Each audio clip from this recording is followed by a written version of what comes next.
told I himself. promise I They're at made it Walnut Ridge. myself. We're I good. made it myself. Okay, all right. I did. I was standing there for it. Thank you. We are super chatty. The lights are on. Good evening, everyone. This Thank you, is Mom. our November 16th regular business meeting of the Columbus Board of Education. I'm calling it to order. Mr. Treasurer, please call the roll. President Adair, Present. Ms. Beckerly, Present. Mr. Brown, Here. Mr. Cole, I'm here. Dr. Pierce, Present. Mr. Ragland, Here. and Vice President Reyes. Here. You have a quorum, Madam President. Thank you so much. Will you all please stand and join me in the pledge? I pledge allegiance to the flag of the United States of America and to the republic for which it stands, one nation, under God, indivisible, with liberty and justice for all. Okay. All right, board members. On this evening's agenda, we do not have any public comment on agenda items. We have a trifecta. We have reports from all of our direct reports this evening. We have several items on board matters to discuss. Then we have items in our consent agenda. We have one public comment this evening on non-agenda item, and then we have executive session, and then we will adjourn. A motion to approve the agenda. There's a motion. Second. There's a motion and a second. Are there any questions, comments, or additions to the agenda? Okay, hearing no objections, the agenda is now adopted. I feel like I'm really quiet. Am I quiet today? No, they'll tell me in the back if I'm too quiet. Okay.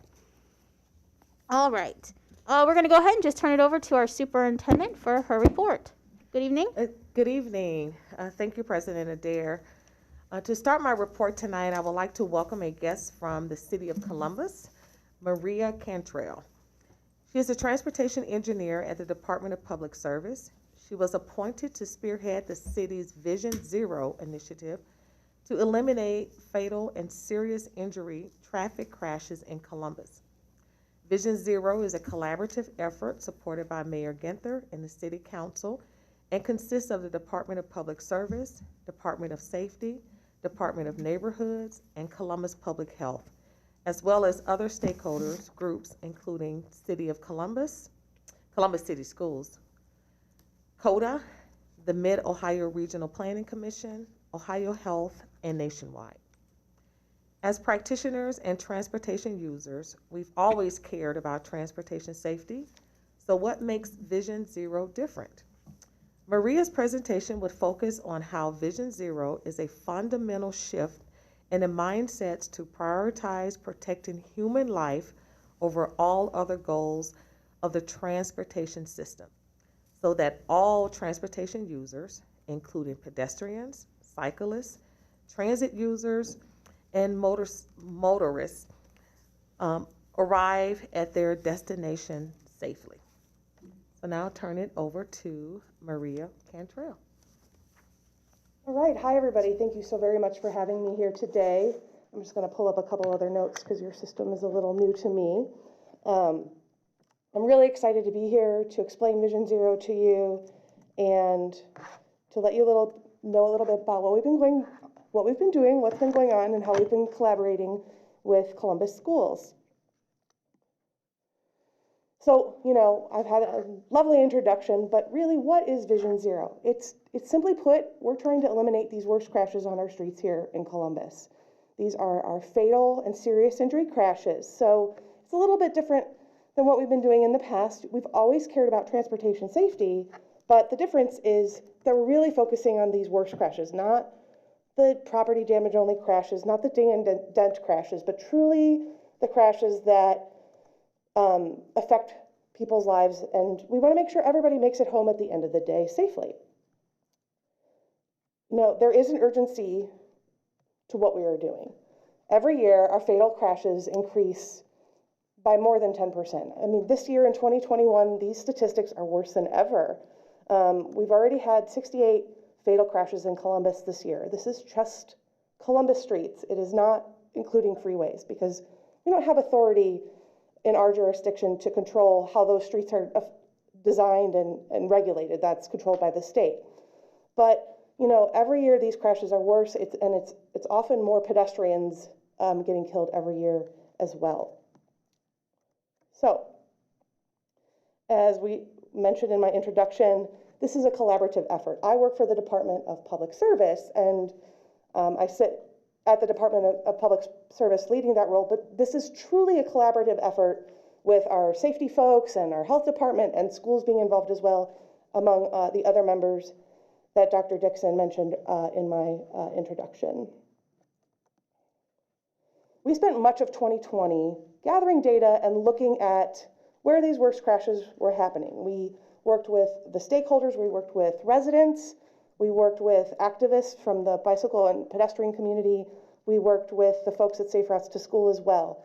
Our executive committee asked us to develop an initial 2-year action plan with the intent to have a future installment after we learn from these first couple of years while we're going through a pandemic and some interesting times. We're going to re-up after that, but let's see what we can do in this next 2 years. So I'm going to tell you a little bit about how we got to our plan and some of the strategies we have in that. We first started, like I said, looking at where these worst crashes were happening. We know that in Columbus, 65% of these fatal and serious injury crashes happen on just 10% of our streets. And they tend to be multi-lane highways, roadways, arterials, and they tend with those multi-lanes to have higher speeds.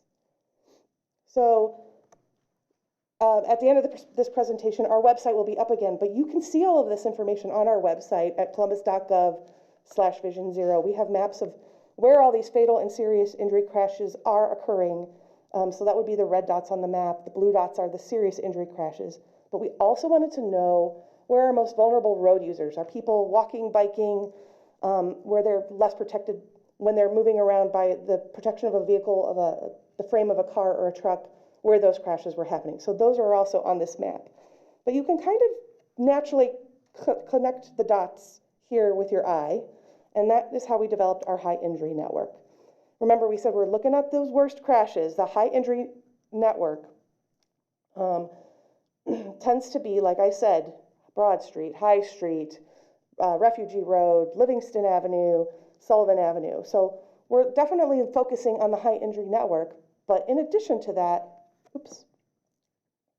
we're also looking and taking in equity factors in our communities of interest. So there are 7 equity factors that we are incorporating, including race, income, access to a vehicle, people with disabilities, households that have a high percentage of, or areas that have a high percentage of children, and higher densities of aging population, and English second language. And the reason we want to focus on that as well is because we know the communities of interest may have different needs about how and where and their needs for getting around. So focusing on both those communities of interest and that high injury network when we take action. So we put the action plan together, and developing it over all of 2020, we kind of came into 4 action strategy goal areas. We have plan and build safe streets for all users. We're going to promote a culture of safety. We're going to identify and commit resources. We're going to do it better by enhancing processes and collaboration. We want to have, these goals are all SMART goals. They are specific, measurable, achievable, realistic, and time sensitive in this 2-year action plan. And you should have all received a copy of our action plan. It's also available on our website, but all these strategies are specifically listed on pages 27 and 28, but I'm definitely going to highlight a few. Certainly with planning and building safe streets for all users, after 2 years of kind of talking about Vision Zero and presenting to people, the 2 main things in that infrastructure that we really want to focus on are safe speeds and better access for our most vulnerable road users, the pedestrians and cyclists, and actually motorcyclists too, because they are very vulnerable without that protection of the car around them.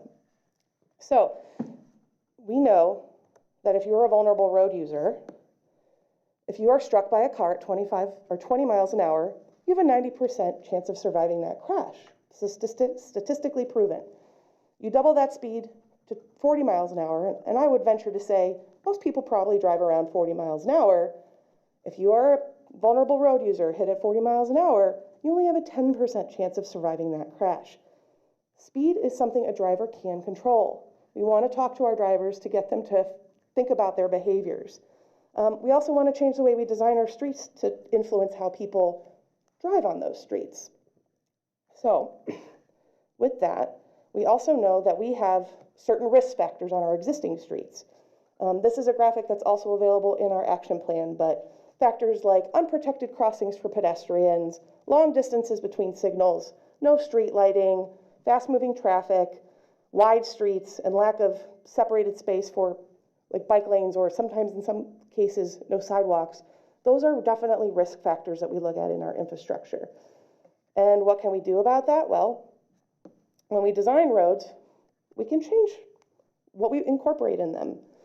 Fewer lanes of vehicular traffic in each direction tend to slow speeding cars down. Adding islands to protect and make crosswalks safer and more clear are also tactics that we can use to slow down traffic. Separated bike lanes, narrowing just sort of how wide a street feels, so it doesn't feel like a runway. If you think about it, a lot of these roads that have 4 or 5 lanes on them, that many lanes are needed maybe a couple hours in the morning and a couple hours in the afternoon, particularly pre-pandemic when everybody was driving in at those same times. But now, you know, most of the day, it just feels like a freeway, and it doesn't need to be that way for most of the day. We also notice that on a street like this with less lanes, even if a pedestrian chooses not to cross right at the crosswalk, instead of trying to cross 2 lanes in one way and 2 lanes in another, so 4 lanes of moving vehicular traffic, only having to cross 1 in each direction really reduces their risk. So we're thinking about all that stuff when we design new roads, but also even when we go to resurface roads. Are there improvements we can make in that sense as well? But beyond just our infrastructure, we're going to be promoting a culture of safety. We are in the process of developing a multilingual communications campaign. You're going to start seeing more information about Vision Zero on social media. We're doing a statistical survey to see how people respond and react to messaging. And we're going to really be targeting how we think about speeding and distracted driving and a lot of those driver behaviors where people can make a big difference. We also know with the strategies for promoting a culture of safety, we have other partners that are helping us as well. CODA is starting to do some pedestrian safety messaging on their bus routes. And again, with that messaging, we know that 15 to 25-year-olds typically comprise of 1/3 of all of the fatal and serious injury crashes. They're the drivers in those, but they're also the victims. So even if it's a pedestrian, it's about 1/3 of those people that are killed or seriously injured are in that young adult age group. So that's part of the group that we're going to be targeting with our messaging. But then beyond that, in our promoting a culture of safety, oh, sorry, I glazed over that image for you, but there you go. Ages 15 to 25 are the drivers in 1/3 of all these worst crashes. But we are working in our strategies with the school district to help with that promoting a culture of safety. One of the strategies that Columbus Schools has committed to is to include annual traffic safety curricula for all grade levels. So right now, they're looking at what all those options could be. This might be a toolkit or option for teachers to select from, but there are many resources currently under exploration and investigation to get to the students of all ages, building on what we already do with Safe Routes to School, which goes up from K through 8, but also, talking to high school students. And, so this could go anywhere from looking both ways to how you cross the street to how to be a good passenger. So we're in the process of exploring that currently. Then beyond that, the other strategies we're working on is to enhance processes and collaboration. So some of those goals include investigating all of our fatal crash sites. So right now we look at all of them. We look to see, is there something we could have done or changed? Is the stop sign blocked by a tree branch? Is there's something weird configured with the road? And we look to make changes there.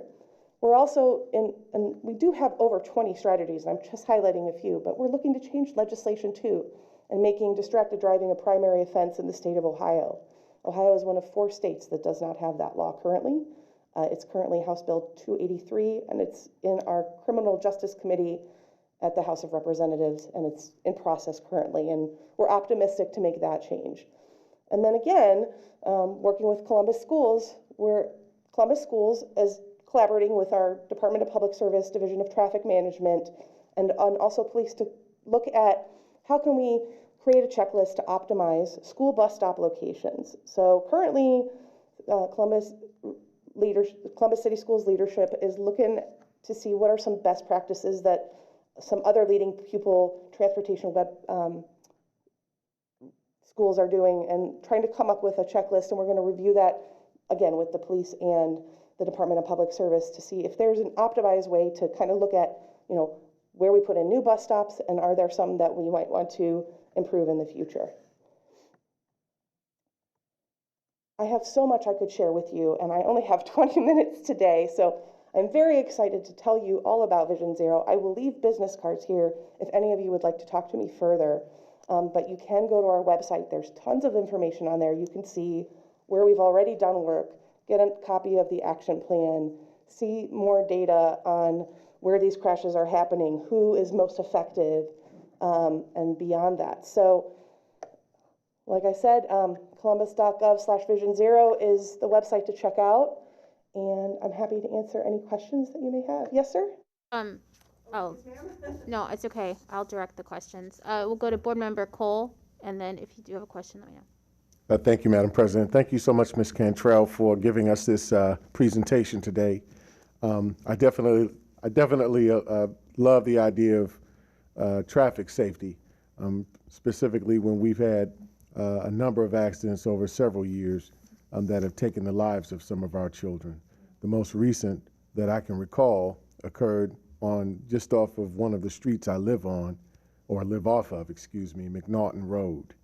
But with that, first and foremost, is there any conversation around integrating young students into this program as ambassadors, as folks who can actually spread this kind of information amongst their peers and others in the community? We have currently something that's going on with, our LGBTQ and inclusion movement in the district that is involving students in giving service hours. I'd love to see if we could give service hours to some of our high school students who be eligible. Is that possible?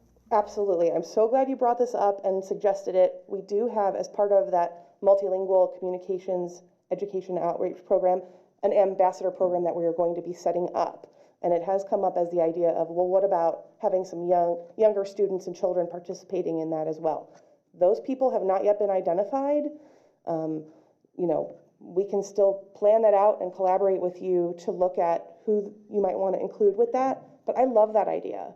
So again, I'll make sure you have my contact information so we can follow up on that. Yeah, Madam Superintendent, I think it would be awesome for us to integrate particularly our high school students, since we've got that K-8 covered. And I know we've been doing this for years, might I add. Last question is around the investment in infrastructure for safety. I heard you talk about the multi-lane roads, those types of things. My big concern is areas of the city that do not have sidewalks, areas of the city that don't have guardrails, where not only we're having children, pedestrians, we're also having adult pedestrians who are catching the coda as our kids are also catching our transportation. What has been the conversation around looking at sectors of the city that don't have guardrails, sidewalks, otherwise safe or safer pathways? Certainly, like I said, we have a high injury network. So that's where we want to focus our efforts, because we know that's where these worst crashes are happening. We know there are going to be a lot of crashes that happen that are property damage only crashes, and we're not focusing on those. But certainly, first and foremost, the investments will need to be on that high injury network. There are particularly, I would say, more on the outskirts of Columbus. The high injury network is where there might not be sidewalks. Most of the urban core streets, even if they're arterials, do already have sidewalks, but I know like McNaughton doesn't have sidewalks yet, or a shared use path, right? So that it's a little wider to accommodate bicyclists and pedestrians. So we're definitely using that high injury network information to help prioritize where some of those investments will occur. I'm also excited with the new transportation bill that just was signed by the feds, because the Transportation Secretary, State Buttigieg, he when he ran for president, he worked and had a Vision Zero plaque as part of his platform. So they are looking for cities that are already incorporating these principles to help attain future funding. So I'm excited about that. So I do think that we're going to be pursuing more funding and looking at the high injury network for some of those infrastructure investments. I'm not sure where you mean about the guardrail missing, but I am happy to continue the conversation offline to get more of a sense of where you mean that, because I do have a background in guardrail myself as well from the state level. So certainly, we are looking to see, where are people trying to cross? Is that where we need to be adding a crosswalk? Looking to see where these behaviors are happening and where these worst crashes are happening on that high injury network. Thank you very kindly. I look forward to working with you. All right, we're going to go to Vice President Reyes and Becker Leland Pierce. Thank you. Thank you very much for your presentation. I also had the concern of sidewalks, especially around schools. So, just off the top of my head, I'm thinking about Valley View. There's portions of Valley View that have, if you're going west, but not if you're coming east from Wilson, where Valley View, we have an elementary and a middle school. There's portions, well, I won't go through the whole list, but my concern would be predominantly, especially around some of our walking neighborhoods, as we're looking at our facilities master plan and looking at where our schools would be. It would be great to bring you in as we say, okay, this might be the area.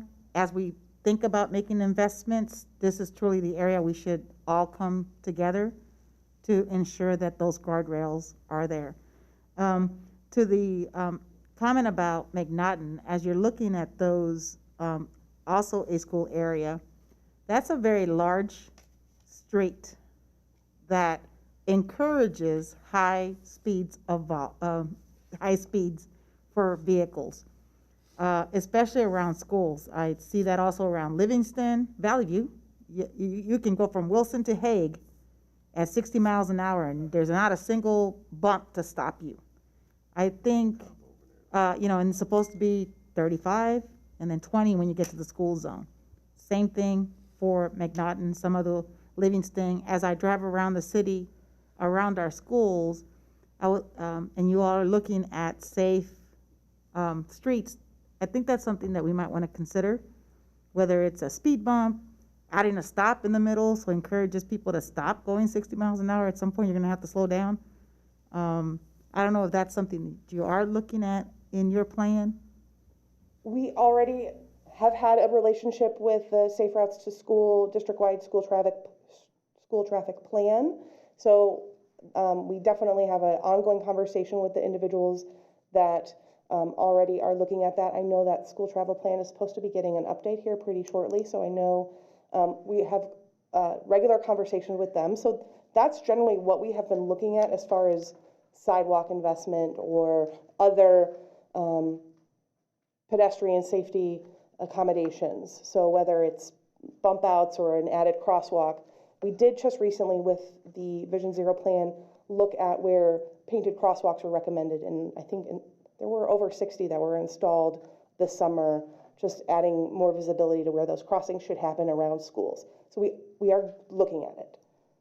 And then, just like in safe neighborhoods, because I can also say my old neighborhood of Francisco Road between Reed and Kenny Road.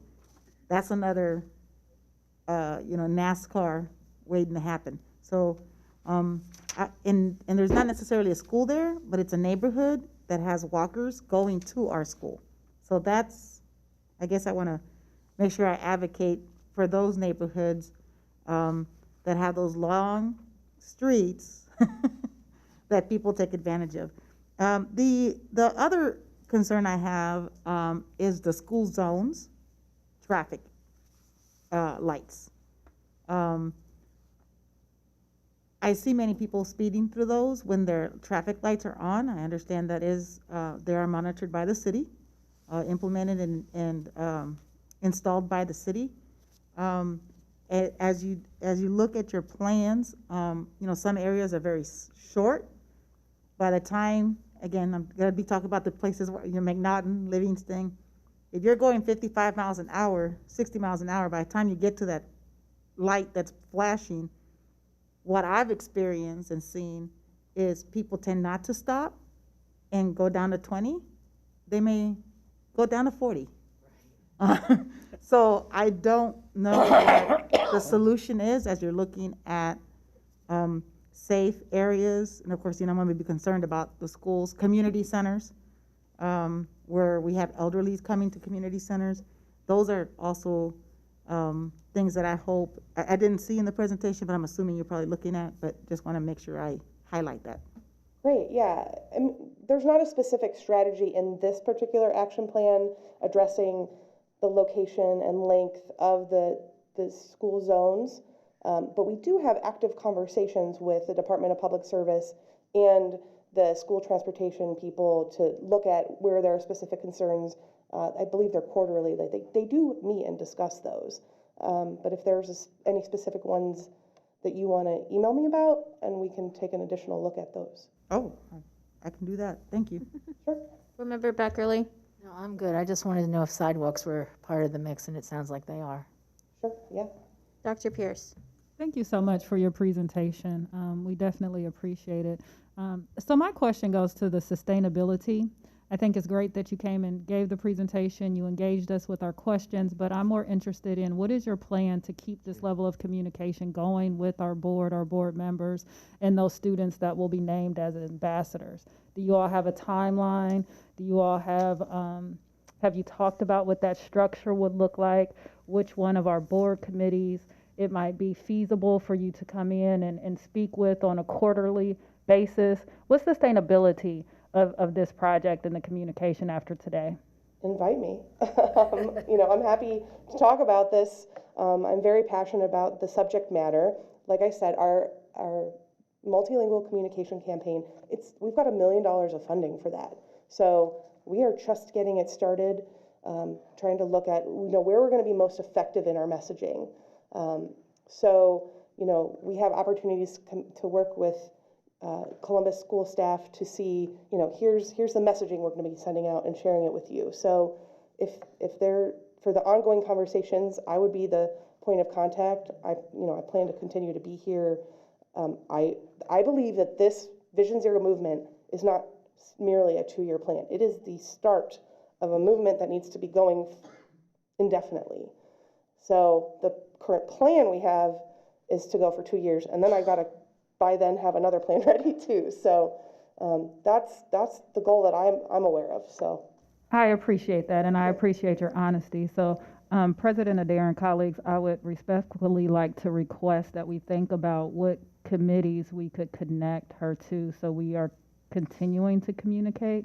And I don't know if that might be a public engagement, as Board Member Beckerly, myself and Vice President Reyes are working on to figure out how best to connect to sustain the conversation and to really get some work going, because it sounds like the safety of our students, the safety of our families on not just our streets as pedestrians, but as bike riders and as drivers, is something that we need to take a lead and a stand on. Okay, I do have something to say now. So that goes along, actually, Dr. Pierce, that's a good point, and something that we have a discussion about just later on in the agenda that could tie in as well. We'll go to Board Member Brown, then Board Member Ragland, and then back to Beckerly. Hi, good evening. Thank you for being here. And thank you for this initiative and for what's been done so far. Main thing I wanted to say is that this looks very promising. We, on behalf of our students, can't do it by ourselves, and the city can't do it either without our cooperation. And this is something for the benefit of all of our children, and getting together, cooperating, communicating is great. With the addition of the issues that my colleague Dr. Pierce mentioned about the future and keeping this going, it sounds very promising, and I just encourage everybody to continue to participate. The other point, and respectfully to my colleague, I'm not sure that this requires or even should have a board committee involved. These are matters that I think are best left at the administrative level. I think that our security folks and others involved in this can handle it well. Obviously, we're never precluded from providing input, but that's just my thoughts on that matter. Thank you. I'll leave that to you. You know, Yeah, that's not really a question to you. Thank you, Board Member Brown. Board Member Ragland. Thank you. Thank you, Ms. Cantrell, for your report this evening. My question is around enforcement. I see that the police are a part of the initiative as partners. This initiative is going to occur over 2 years, and that implies that we'll start seeing maybe some positive outcomes, that tangible outcomes after that point. But there are immediate needs, clearly, based on the data that you've shown, that we've had an increase in fatal crashes. We're already over 68 for 2021, where we had 58 last year, and we've got another month and a half left of 2021. Have you or has your team spoken with the police department about enforcement of the current traffic laws that we have on the books now? And I speak specifically around some of the things that are required for us to get officers to enforce around our school safety zones. I believe it was Board Member Reyes that spoke about them earlier, but we have to go through several hoops in order to get officers inside school safety zones just to monitor traffic when we've had demonstrated speeders that are flying through our school safety zones. Have we seen a decrease in the number of traffic tickets that have been written over the years, particularly in 2020 and 2021? And is enforcement of the law a part of the immediate strategy to see if we can't quell some of these fatal incidents from happening because there is a culture that says, okay, you used to be able to speed through, this street, but you can no longer do it because there's a cop there? yeah, that's a very good subject matter that has a lot of opinions around it when it comes to Vision Zero. So, like I said, this is a national and global movement, and some of the conversations around enforcement have been that enforcement is only as good as long as it's there, and as soon as it leaves, the problem is still there. And so for Vision Zero, we're sort of looking at a higher level on what will really influence permanently changes to how people use our roads. That said, we did work with Columbus Police. There's a traffic bureau. That's the group that we worked with when we developed this plan. And they fully supported all of our initiatives, but we don't have a strategy specifically tied to them for enforcing specific roads. They do already look at crash data to direct where they do their enforcement. So that's something that they had already done. We were also sensitive because we know right now we're short on police staff. There's only so many resources they have. So it wasn't one of the initial strategies that we utilized as far as we're going to write so many more tickets with this Vision Zero action plan. I know that also statistically, I'm not certain about the local level, but statewide and nationally, enforcement is down over the last couple of years. We know it. Some of that had to do with pandemic reasons. So I do think that does seem to have an effect. I think less traffic and higher speeds and potentially less enforcement has probably played into these increase in numbers that we've seen in 2020 and in 2021 during the pandemic. I think there will be ongoing conversations with the police about enforcement, and they're open to support. Like, if we had a specific place that we wanted them to look at, they will. They did on Livingston Avenue. And there's been a lot of attention on that corridor lately, as far as what infrastructure improvements we can do in addition to the enforcement. But I will say that's going to be an ongoing conversation. So, they are support, like for the school bus stop locations, we want them to be involved in the conversation about, how to optimize, we're going to create a checklist, and are there some things that they might consider and look at that we didn't think of. So they're participating. They're not necessarily leading a specific enforcement strategy at this time, though. Thank you for that. It's very interesting, and it goes to your culture of safety discussion for me, because I think when you know that there's a likelihood that there's an officer that will pull you over and give you a ticket for speeding, you kind of know where those sections are. Take East Broad Street, for instance.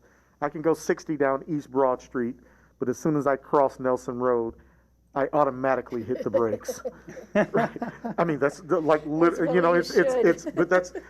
it's ingrained in me that as soon as you cross Nelson Road, unless you want a ticket, you had better slow down. And that is a culture shift that has been, drilled into me over a lifetime. But those are things that are ingrained in people because you know that there are consequences for the things that you do. And I think that there's a way that we may be able to quell some of that if we are, at least mindful about how we enforce the laws that we do have on the books.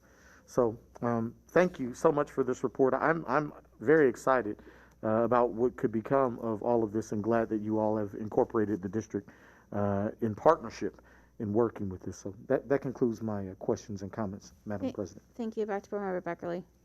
Just picking up on what Dr. Pierce said, I agree that we should work into our public engagement schedule, touching base and getting updated on Vision Zero. But I think, just to be clear, that would just be a periodic updating of what's going on, just to keep it in our calendar so we keep tabs and we're communicating. But the day-to-day, I think there's plenty of opportunity for collaboration. I don't want anyone to think that we're going to be like waiting to create a committee and then decide what to do. Please, Dr. Dixon and company and Ms. Cantrell, find ways to collaborate, and whatever we can do. I think we all want to see these streets be safer. Board Member Brown. Very briefly, as Mr. Ragland was talking, reminded me of when I went to elementary school and the use of civilians. Pardon me? For their cars? Yeah. you said But civilians to help students cross streets and all of those kinds of things, and those can be at school sites or in the neighborhoods. I don't want to get into any potential labor issues, but at the same time, those kinds of jobs don't necessarily require peace officer training. And there may be an opportunity to engage many people in the community to come help with those duties. And I think, the committee or everybody should consider it. I don't think that's being done anywhere anymore.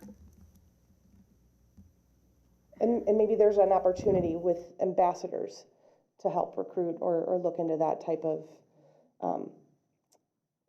involvement, but also that culture shift, right? So part of that culture shift we talked about, I don't want people to slow down because they don't want to get a ticket. I want people to slow down because they want to be safer for the other people around them. And that's the idea of that culture shift.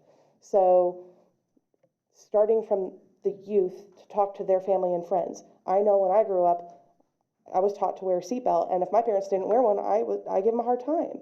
And so we want to sort of with the students, help build that up as part of our culture shift, and also talk to the, the adults as well. But I think there's a lot that can be done here, a lot of opportunity. I just want to highlight a few things. I can't stress upon enough. I know you're only in a 2-year plan, but like you said, this has got to be a long-term vision to fix it. And again, we're in a long-term vision too for this district. So as much as we can collaborate on this, especially when you're talking about infrastructure, and roads and arterial, it's just so important that we stay connected on that. I don't know if you're working with Department of Health on this, but in terms of curriculum and the student ambassadors, I just happened to meet Anna Piper, who works with the health education program. She's a health education program planner with Columbus Public Health. Right? Okay, great. So she's, I had a great conversation with her, but since, she might be someone to loop in on this like student side, since she works with schools and students as part of her what she does. And the last thing I wanted to say, I know you mentioned CODA, and that's great. I don't know if maybe this is more of a question to be answered later.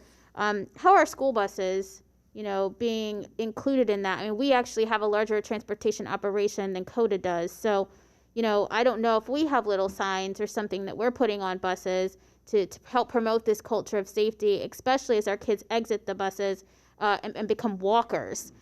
So, I think that there's definitely a lot of collaboration that can be done on the administrative side as well as, board side in thinking about long-term vision. So thank you so much for being here today, and we know that this will not be the last. This is a very important project for our entire community, and we really appreciate you coming. So appreciative to be here.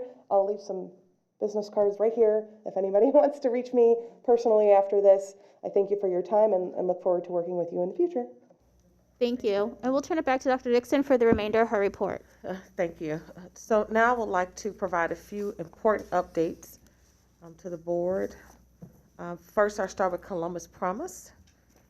So last Wednesday, I and some of the board members, President Adair, Mr. Ragland, Ms. Beckerly, we all joined our city leaders, and Mr. Cole.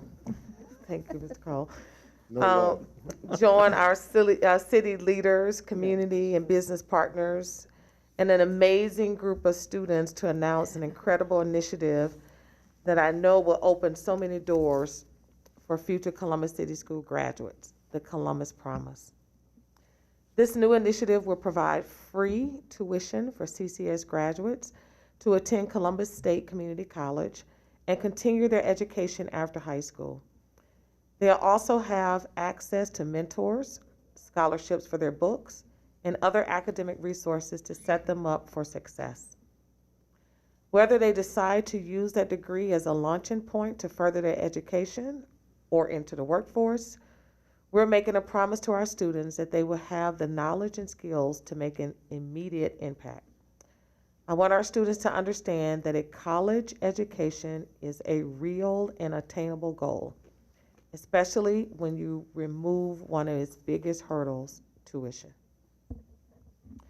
The Columbus Promise is modeled after national promise programs with a local vision to creating new college and career opportunities for CCS students. Graduating seniors can attend Columbus State full or part-time enrolled in a 2-year degree or certificate program. There is no minimum high school GPA required for eligibility. However, students must maintain a 2.0 GPA to remain eligible to keep their Columbus Promise scholarship. In addition to tuition and fee assistance, Columbus Promise scholars will receive additional funds for transportation, books, and other living expenses. The Columbus Promise expands on existing programs to help students go to college. I Know I Can has long administered a college scholarship program in Columbus City Schools. However, this will expand their ability to serve more students, including those with lower grade point averages, DACA, and undocumented students, part-time students, and students who miss eligibility for federal Pell program. On our next board meeting on December 6th, we will have a presentation from the Columbus Promise team, including City Council President Shannon Harden. So if we have any questions, we can definitely direct those questions to the team when they present at the next board meeting. So the Columbus Promise is a true collaboration among our civic, community, and business partners. As leaders of this bold initiative, Columbus City Schools, the City of Columbus, I Know I Can, and Columbus State each play an important role in the success of the program. We have been working together for many months behind the scenes, planning the details and development of the program. And we are committed to continuing that collaboration in the months and years ahead to ensure our students are supported and that they benefit from this new opportunity. The application opened just yesterday, November 15th. All students in Columbus City Schools class of 2022 are able to submit their Columbus Promise application by visiting cbuspromise.com. To become a Columbus Promise Scholar, students must do 3 things: be a 2022 Columbus City School graduate, complete the free application for federal student aid, otherwise known as FAFSA, and complete the Columbus State Community College application for admission. School counselors will be working closely with our partners from I Know I Can to help families complete their FAFSA and fill out the applications. We also have information available on the CCS website, including a fact sheet and an on-demand video of the virtual family engagement session about the Columbus Promise that was held last week. So we know the reality is that all students may not attend a 4-year university, but we want students to understand college, again, is real and attainable. It's a real and attainable goal. The Columbus Promise presents a historic opportunity for Columbus City School students and families. This initiative is a promise and commitment from our city leaders and partners that create a new pathway to higher education for students. The education and experiences they gain at Columbus State will open countless doors in emerging career fields.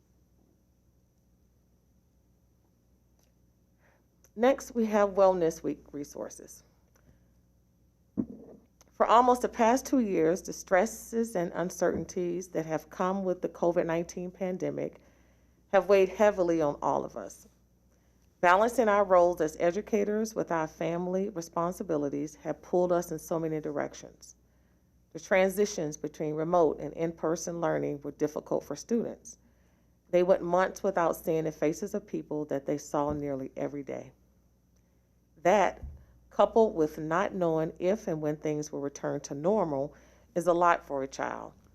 Even if they don't talk about it, it's not something that we can ignore as adults in their lives. These are some of the main reasons we as a district made the decision to announce Wellness Week for the entirety of next week's Thanksgiving holidays. I've heard our teachers, staff, and families, and I felt like it was the right time to hit the pause button for a moment. Our entire CCS family has done a remarkable job accelerating learning and closing gaps we noticed early on, but at what expense? Districts across the nation are stretched thin and reporting burnout in all areas, and I don't want that for CCS. Next week, our focus is on recharging, self-care, and thinking of ways to improve our overall health and wellness. I recently had a chance to sit down with Dr. Sarah Bodie for an upcoming episode of our new Inside CCS podcast, and we talked about being intentional with mental health support in the district.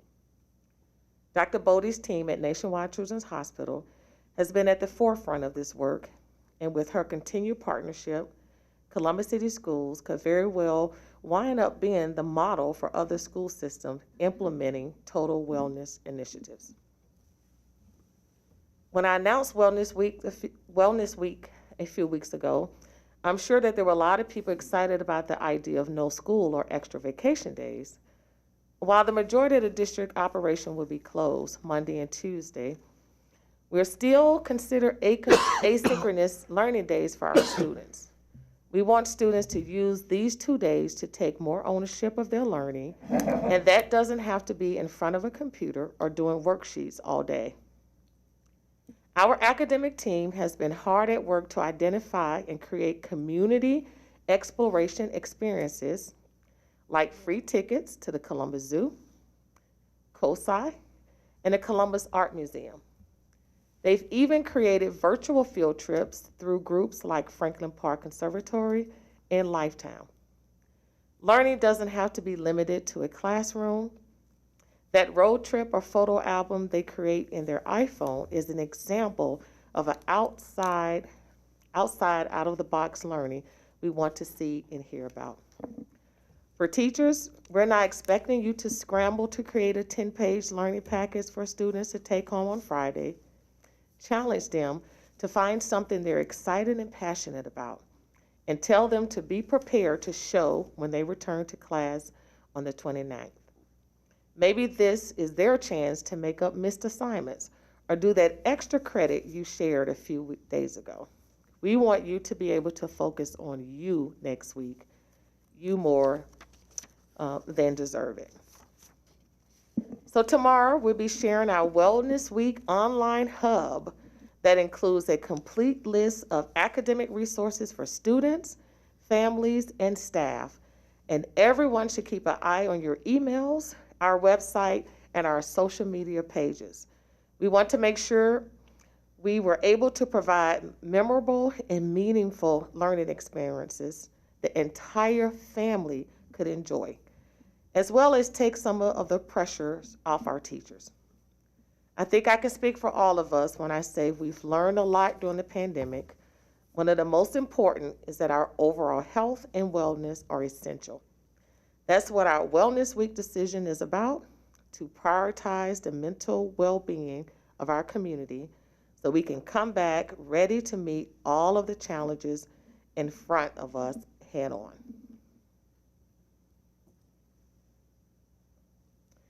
One important aspect of health and wellness is the availability of the COVID-19 vaccine for both adults and children. I'm excited to say that tonight we are partnering with Nationwide Children's Hospital and Columbus Public Health to provide dedicated vaccine clinics for our students ages 5 through 11 at every CCS elementary school in December and January. Our health partners have committed to offering every family the opportunity to have their child receive the vaccine during the school day at their child's school. First dose shots of the vaccine will be administered during the week of December 13th through the 17th, and the second dose will be offered during the week of January 3rd through the 7th. We are actually starting the elementary site clinics this week with opportunities for students at Livingston and Moeller Elementary schools on Thursday, November 18th. To have their child receive the COVID-19 vaccine, parents must complete and return the COVID-19 consent form no later than December 7th.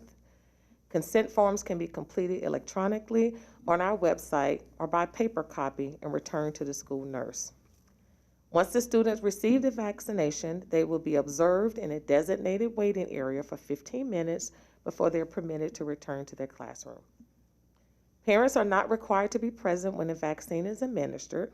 If parents want to be present, they will have the opportunity to schedule an appointment after school hours with an outside health agency providing the vaccine.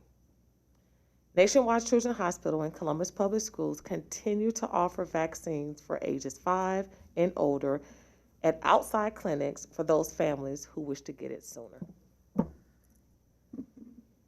I appreciate the continued partnership with Nationwide Children's Hospital and Columbus Public Health as we prioritize the health and well-being of our students. We know that this is a big undertaking, but we believe it is the right approach to get as many students vaccinated as possible. For all of our families listening tonight, now is the time to get your children vaccinated to protect them from the COVID-19 virus. And finally, I remind the board that we're in the thick of the facilities master plan process. Our team have been working to engage as many stakeholders as possible during the consider phase of the process, including a special meeting with Board of Education members last week. This interactive phase has asked participants to consider the educational and extracurricular programming, grade level configurations, and the optimal use of existing facilities through a simulation activity. Please watch this brief video to learn more about the consider phase engagements and hear from those who participated in the simulation.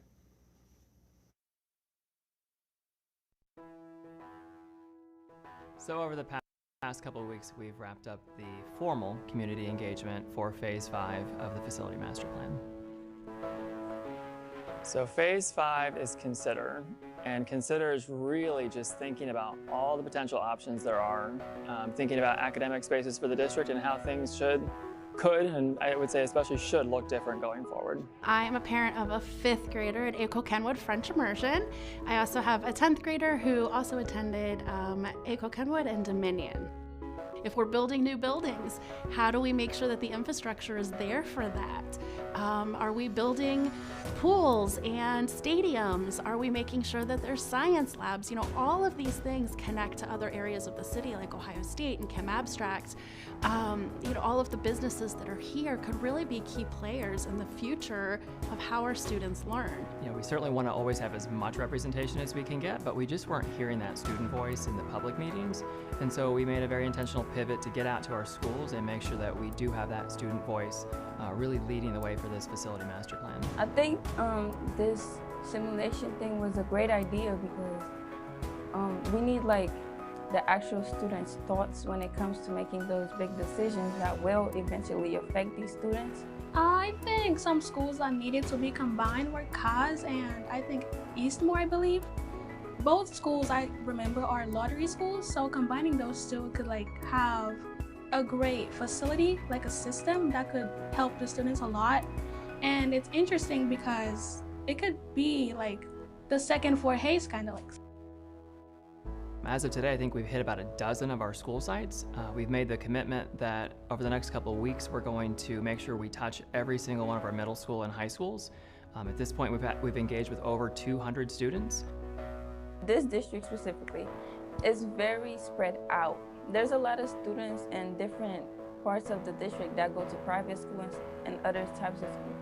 But the reason they're going to private school is because they feel like the public school near them doesn't have the things that, well, the parents feel like they don't have the opportunities they wish to get their kids to have. And I feel like if we balance it out and add equal opportunities to each school, then more students would go to the district. Looking at how really complex it is. It's really easy to say, oh, cross this off and build this here. But when you're speaking to people who have been in that space and have personal interactions with those students and teachers, you start to see how big of a decision and the weight that it could be. I hope everybody understands the significance of public schools and the vibrancy of our city. And so I think everybody has a role to fill and a voice that should be heard in terms of what those schools look like, because this really is a long-term plan. I think it is needed because it could just generally influence our future generation and just make things better.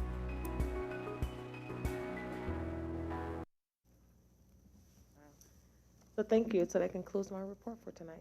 Questions for the superintendent? I see Dr. Pearson, Board Member Beckerly. Dr. Dixon, thank you so much for your report. I just have a couple of maybe questions and one comment. In terms of the COVID vaccine clinic, I've received a number of calls, emails, messages from nurses indicating that they were not aware that that was going to transpire or happen. And so I think the comment in that regard is when we have these initiatives, is there a way that we can ensure that our team whether it's staff or administration, are very clear that here's what's coming before the community gets it, so they're not feeling like they're not in the loop for communication? Yeah, if you tell that, send that name to me, because that decision was made by student services personnel. So, I need to know that if that indeed is what happened. I can send the names to you. Thank you. The next two are questions. So I've also received a number of emails from families related to IT, these computers that have broken. There are some schools that are assessing fees for students to get replacement computers. Are we being proactive to make sure that our students are going to have the technology that they need for the Wellness Week? If their teachers are giving work and they need those computers, is there a way that we can take away the fee that some schools are charging for students? Is there a way that we can ensure that all of our students get the technology at no cost? Well, I would say that all of our students are provided a device. And if a student does not have a device, we need to talk to their school principal to see why they do not have a device. Regarding fees and all of that, I have to come back to the board with a recommendation of our next steps regarding that. If there are fees that are associated, I will bring an update to the board. But right now, all students should have access. We've been saying that since the very beginning. We've given Chromebooks to every family, even when families requested multiple Chromebooks. We gave Chromebooks to each family in the household. We've had some students who, for some reason, their Chromebooks were damaged or needed repaired, and we have exchanged those Chromebooks with new Chromebooks. So if there's a specific family, please send me those names and the principal name, and we'll make sure that is corrected. But every student should have a device, not just for next week. They should have a device right now. Very true. So I'll send you the name of that school and principal that is Thank you. assessing fees for students. And then the last question is, when we look at the executive summary that will come with our monitoring reports, can we include the percentage or the number of students that are participating in the Columbus Promise program as a part of just that high-level summary that we'll get, that executive summary? You mean the students, once they graduate, that they're going to Columbus State as part of the Columbus Promise? Yeah, so, Yeah, so you know, maybe it's the number of eligible students and the students that actually make it through the door and go. So we will probably get in this upcoming, if I'm thinking about the timeline right, so we will probably get one data set that says, here's the eligible pool of students. Here's how many completed the FAFSA, completed what Columbus State requires, that could potentially go through the door. And then at the end of that 2023 academic year, then you would say, here's our matriculation rate and how many actually went into the program. Yes. So if we could get some form of that data, and again, not in the presentation that you provide for us, but in the executive summary exactly. that we would read prior to coming to the meeting. Yes. Thank you. Board Member Beckerly. Okay.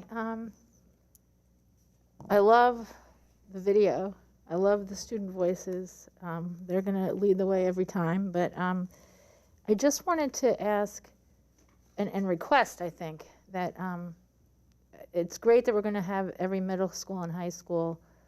But again, you know, how many at each student? You know, how many kids? Because I think that I keep getting back to this idea that this is a whole community thing and we should have every kid's voice and we should integrate it into the curriculum somehow. So I'm just going to reiterate that as on my wish list. A little less on my wish list and something that I think is more imperative is the teachers, principals, and staff. I don't know if that's in the works, but I would love for them to be doing this as part of their professional development or a staff meeting or something. I think we need to be intentional about hearing from those people in terms of how they feel about the consider phase. And also, and so I haven't heard much about that, and I'm just going to reiterate that again, that I think we need to be intentional about getting their voices and not just even, I don't see why we can't get all of their voices. Yeah. So the opportunity has been provided for all voices And so now we're taking it to them because some people have, for whatever reason, No, I mean, they have not come out, but we're asking them to take some time to add it to their schedules. We're not making it mandatory that they do so, but we are asking schools, whom? Oh, principals? the principals to add. If we want all of them, then we have to do it, for example, during the lunch period. If they're Sure. willing to possibly give up Not a staff one of meeting? their staff meetings. Yeah, so that question has been posed to our building principals. As an option, Mhm. but they've not been told they need to do it. We've encouraged them to, but we've not said it's mandatory that Right, you right. take a staff meeting and do it for this, and participate in the simulation. But we've made, there are there are different ways that you Right, can right. I get love your that, staff yeah. involved, so Right. you don't have to, so they can be involved by taking those paper copies home and working on it and getting it back. So there's multiple iterations that we've been flexible with providing some different ways that you can capture that data. And again, as Alex has stated, they've been getting in the classroom and getting to more students. But so we've been talking about it. I've been talking about it when I go visit the buildings and, asking people if they want to participate and get some excitement around it. Yeah, I guess what I worry about sometimes, because I know, and this is a theme all the time, well, nobody ever asked us what we thought, so I guess, and if a building opts not to do it or a principal opts not to do it, is there some way we can make sure that everyone knows that we were, we really made an effort to get everybody involved? Because I just feel like it's that important, and I'm not entirely clear. Is it some sort of a contract thing where we can't tell the principals I we don't want to think do no it? one's saying it's not important. I think the principals believe it's important, staff members believe it's important. But I think, and I could be surmising, this is just Talisa's thought, is that if it's a staff meeting, you have to give up something to prioritize Right, no, that, yeah, I right? understand that. And so as we are pushing the things that, as being a teacher, those staff meetings already have They're kind of agendas precious. months ahead, Yeah, right? yeah. So you just gotta, just kind of prioritize. And so I don't want anyone to think that our principals are stopping implementation or teachers are not stopping implementation. I just think that, we just keep saying, hey, we really want you to participate. Here are some different options. And just keep saying it to our team members. Well, I guess, I totally agree with that because, and I know that the pushback is always, one more thing. They can't give me one more thing to do. I'm going to explode. So I guess it's a frustration though, because I don't know how we, as a board, get the message out. This is different. This is really, really important. This is, and we tried with our, engagement sessions, and we know, let's be honest, they've been a lot of good discussion, but not a lot of participation.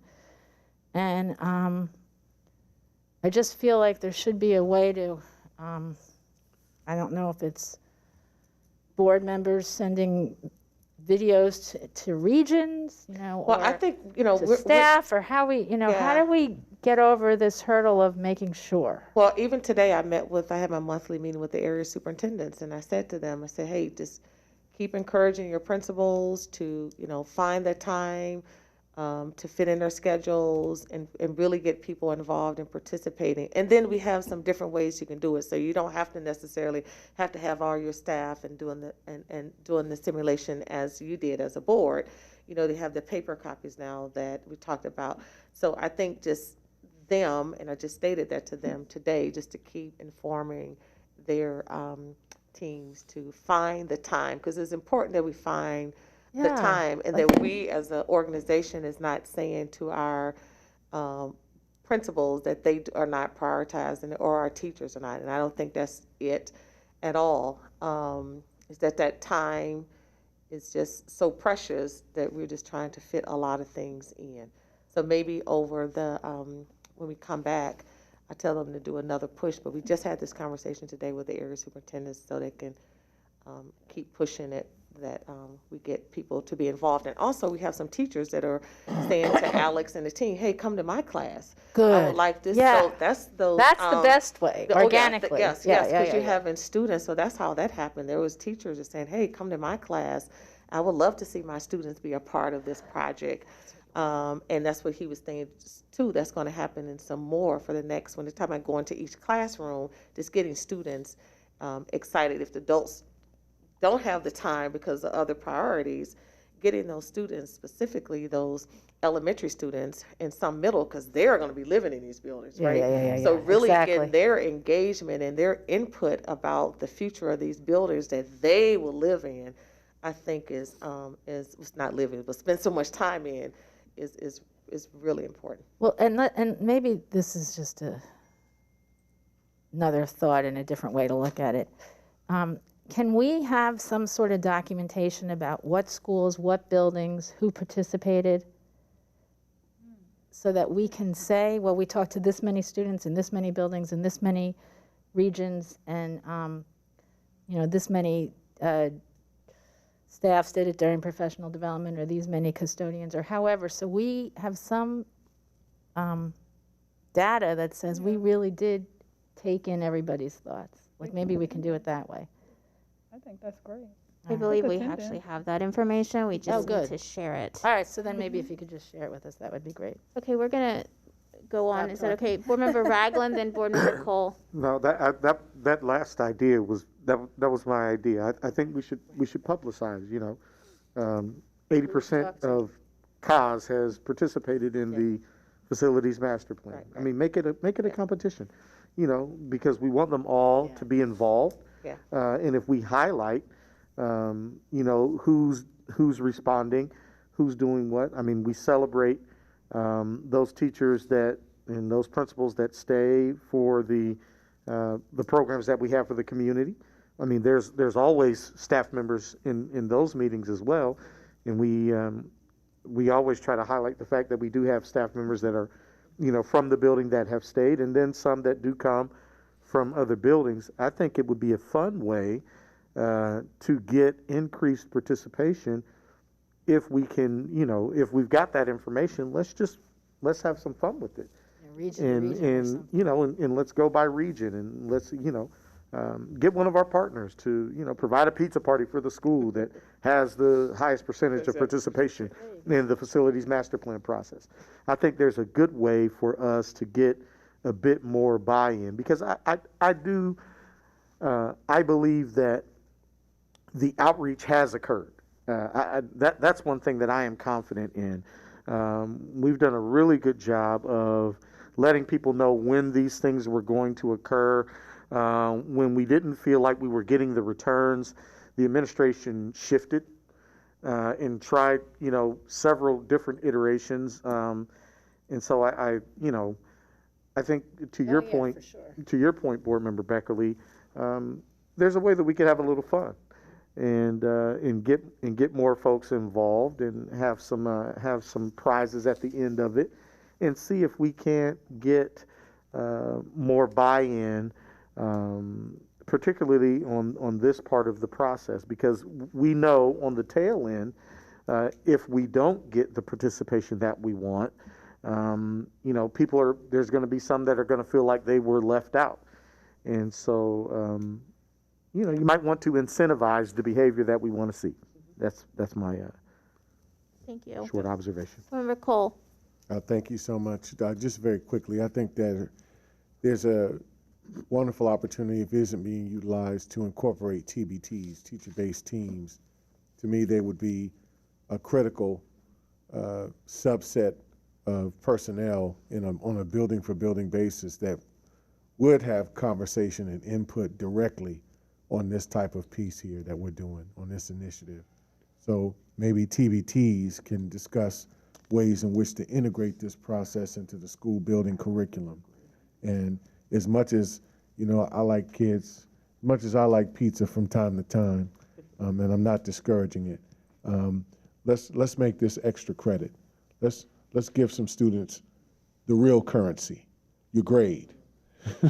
Let's see how we can supplement your grade with this type of opportunity. I want as many of our youngsters to get as close to, if not all of the points that, they're required to receive throughout the year. And if this is another opportunity in which we can integrate this into a classroom activity around spatial something, math, I don't know. Yeah. Geometry. Yeah. To me, this is a wonderful opportunity to, gift our kids additional opportunity for their currency, for their job.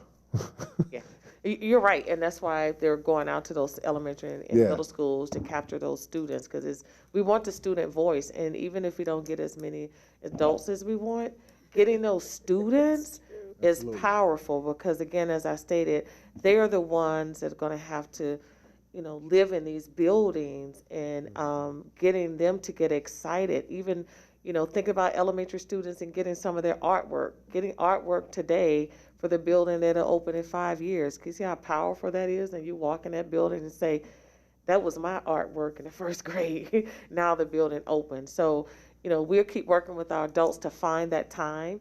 I think all of our adults care about the future of our facilities. I just really think that we have a staff that's really fatigued.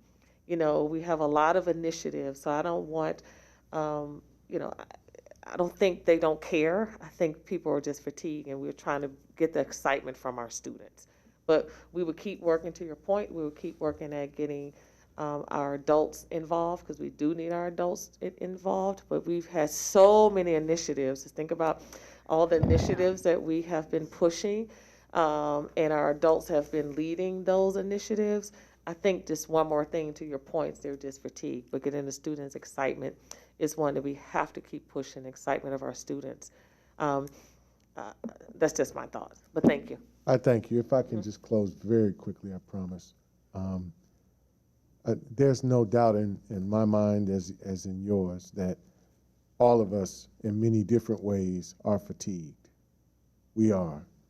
And I'm tired of a lot of things outside of COVID and all of that, right? Community violence, alternative things that we tend to focus our mind and emotions on, that in the greater scheme of our development have nothing to do with the cost of coffee in Canarsie, period. Okay?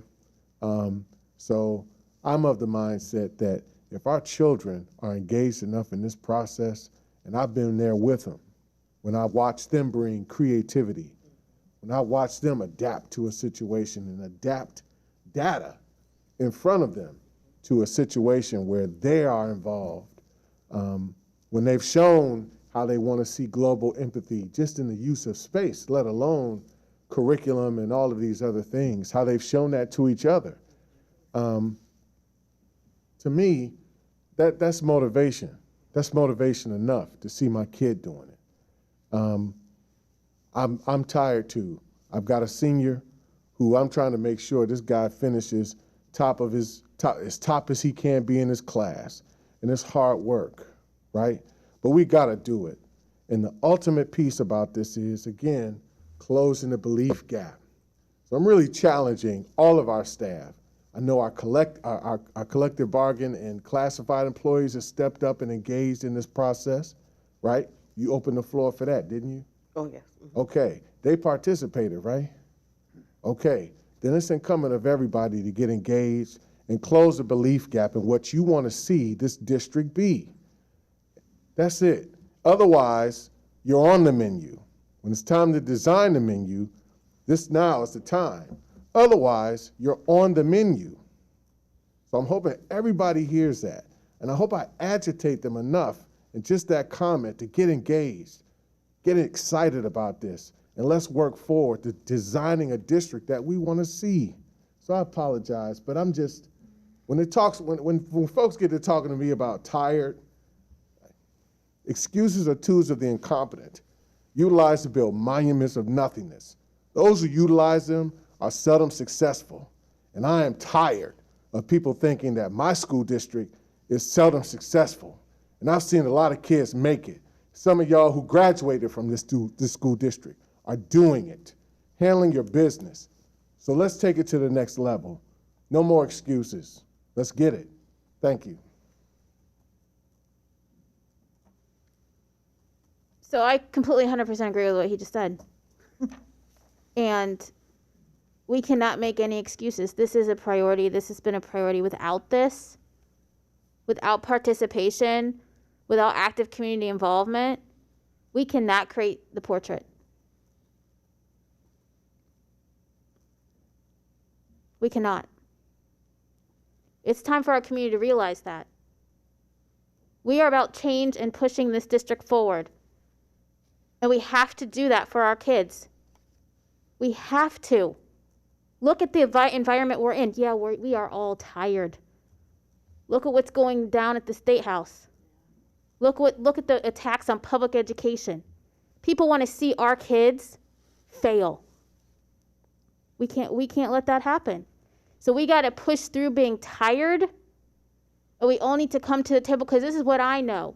In this district, we have people that love our kids, that support our kids, that want our students to be successful every day. And every day you come and you give 100% in our classrooms, on our buses, in our lunchrooms, in our nurses' stations, in our admin buildings. You do. And your voices matter. Our kids matter, our families matter, our community matters. And we all have to be on the same page as we go. And you heard the students. This is going to be one of the hardest decisions we make as a community. And we have to make it or we fail our students. So I'm sorry too about getting a little, but you know, we are all tired. So please come participate. Thank you to all those that have. Thank you to all the staff. Our staff have been amazing. Our staff have been amazing, pushing, trying new things, being adaptable, using those portrait skills throughout this whole process to try to get people to engage and you know, look at the video. That was our communication team. That was an amazing video to tell our story. So, yeah, I'm right there with you, Board Member Cole. I apologize for being a little bit strong on that. I'm tired too. Okay, any other questions or any other pieces of the report? No, ma'am. Do you? It's a request. It's not a question. Next board meeting, I would love to have some sort of data and discussion about safety and security, because you provided some data to us that, suggested that our, the incidences are flat. And I just would think it's worth talking about and making sure we understand that. Yes. Thank you. We actually have a discussion about that later in the agenda. Oh, okay. I guess I didn't know that. Okay. All right, we'll go ahead and move into the auditor's report. Hello, Mr. Hello, O'Connor. President Dare, Vice President Reyes, members of the board.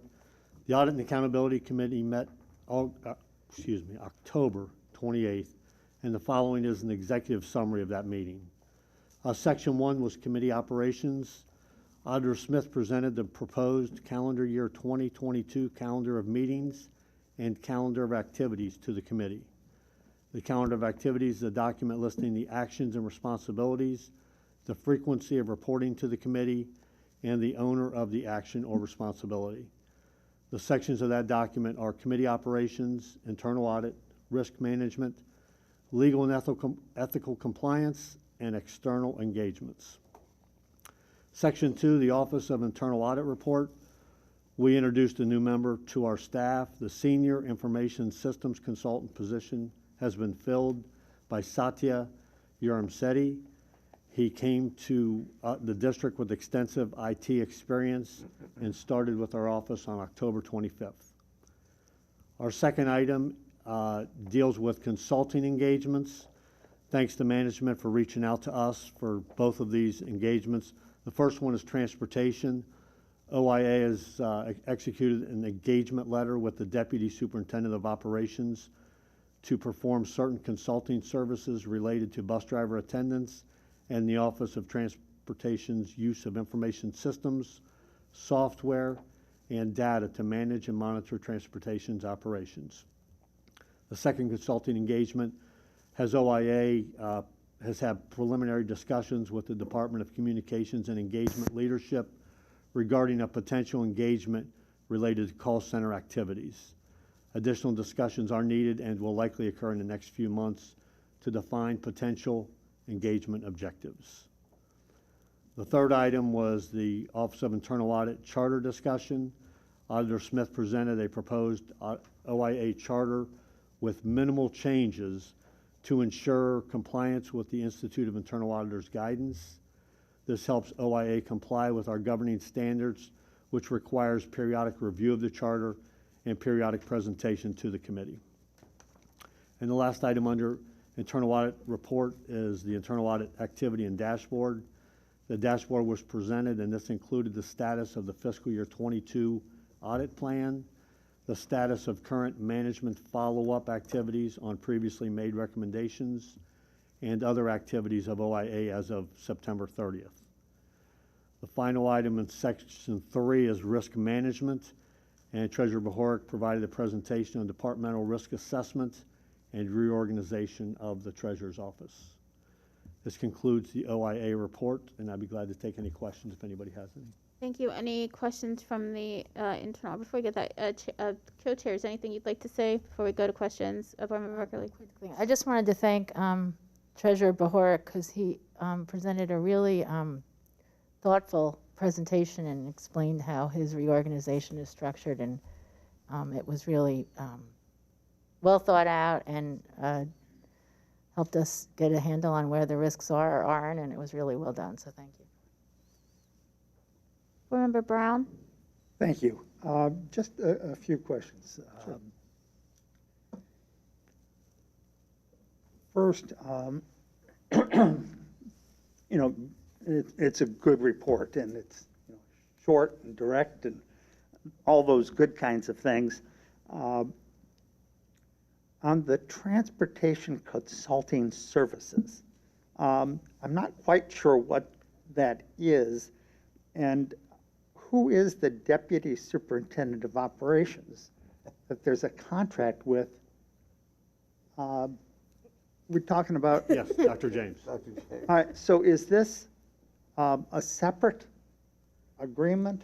Is there compensation? I'm not quite sure I understand. No, it's just a consulting arrangement. And Okay. management, when we do consulting services, they request us to do certain things. Okay. And that's why we have an engagement letter to document all that, to make sure we're on the same page. So they review it, sign it, and provide that to us. Okay, that's helpful, thank you. Sure. The second is on the charter. I believe that typically our committee charters come to the board at some point for adoption. Am I wrong on that? You're not wrong, but it's something different. Yes, this was the charter for the office itself, not the committee. Okay. So the committee charter has come to the board. It's coming to the board. This is the charter for the office itself. Well, thank you. Yes, sir. Thank you both and for clarifying. Certainly. Good job. Thank you, Mr. I appreciate the fact that we are doing more of those preventative, proactive relationships, and you are doing more of that consulting. Thank you for that and that direction that the office has kind of leaned into a little bit. I think that that's only going to benefit the organization. So kudos on that. I'll pass that along to Ms. Smith. I think she might be listening. Okay, thank you so much. Sure. We will Thank now you. turn it to the treasurer. Hello, treasurers.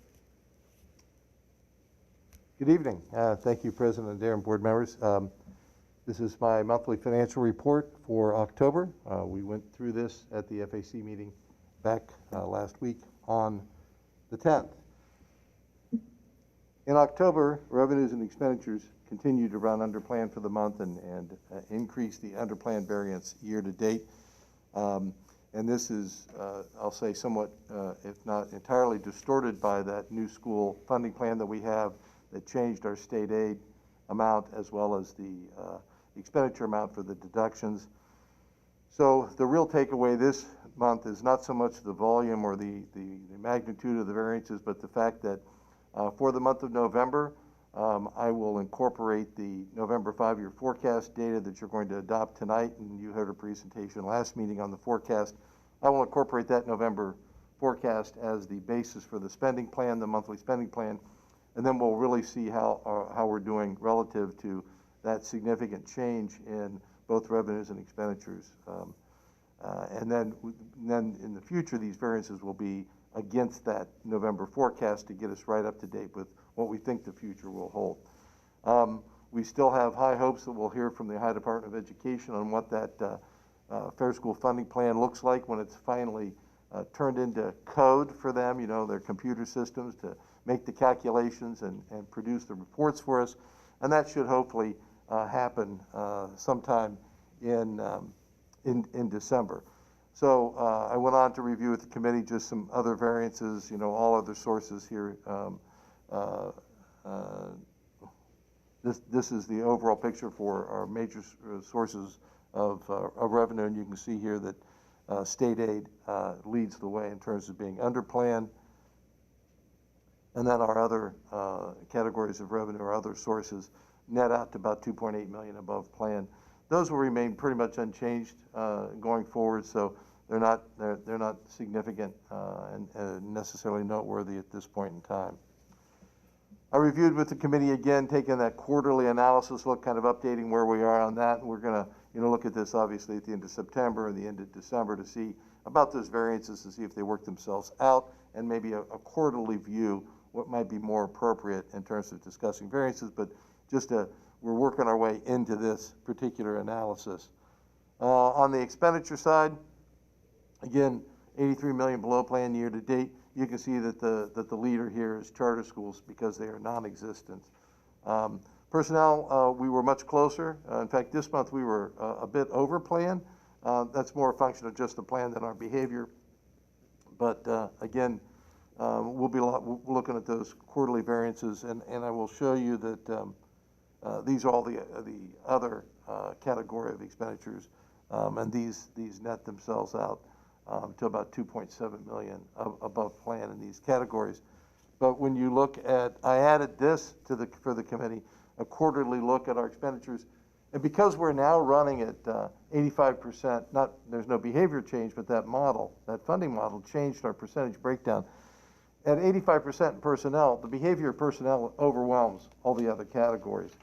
So as I pull this together on total expenditures, it really didn't show me much, but I showed it to the committee and said what I need to do is perhaps break out non-personnel away from personnel and see if those variances show some quarterly behavior that we would want to look at. But right now, with this new funding model and the way it has impacted the breakdown of our expenditures, personnel just is overwhelming when it comes in terms of our behavior against plan. So that's how I ended the report for the committee. Again, the variances are primarily due to the plan.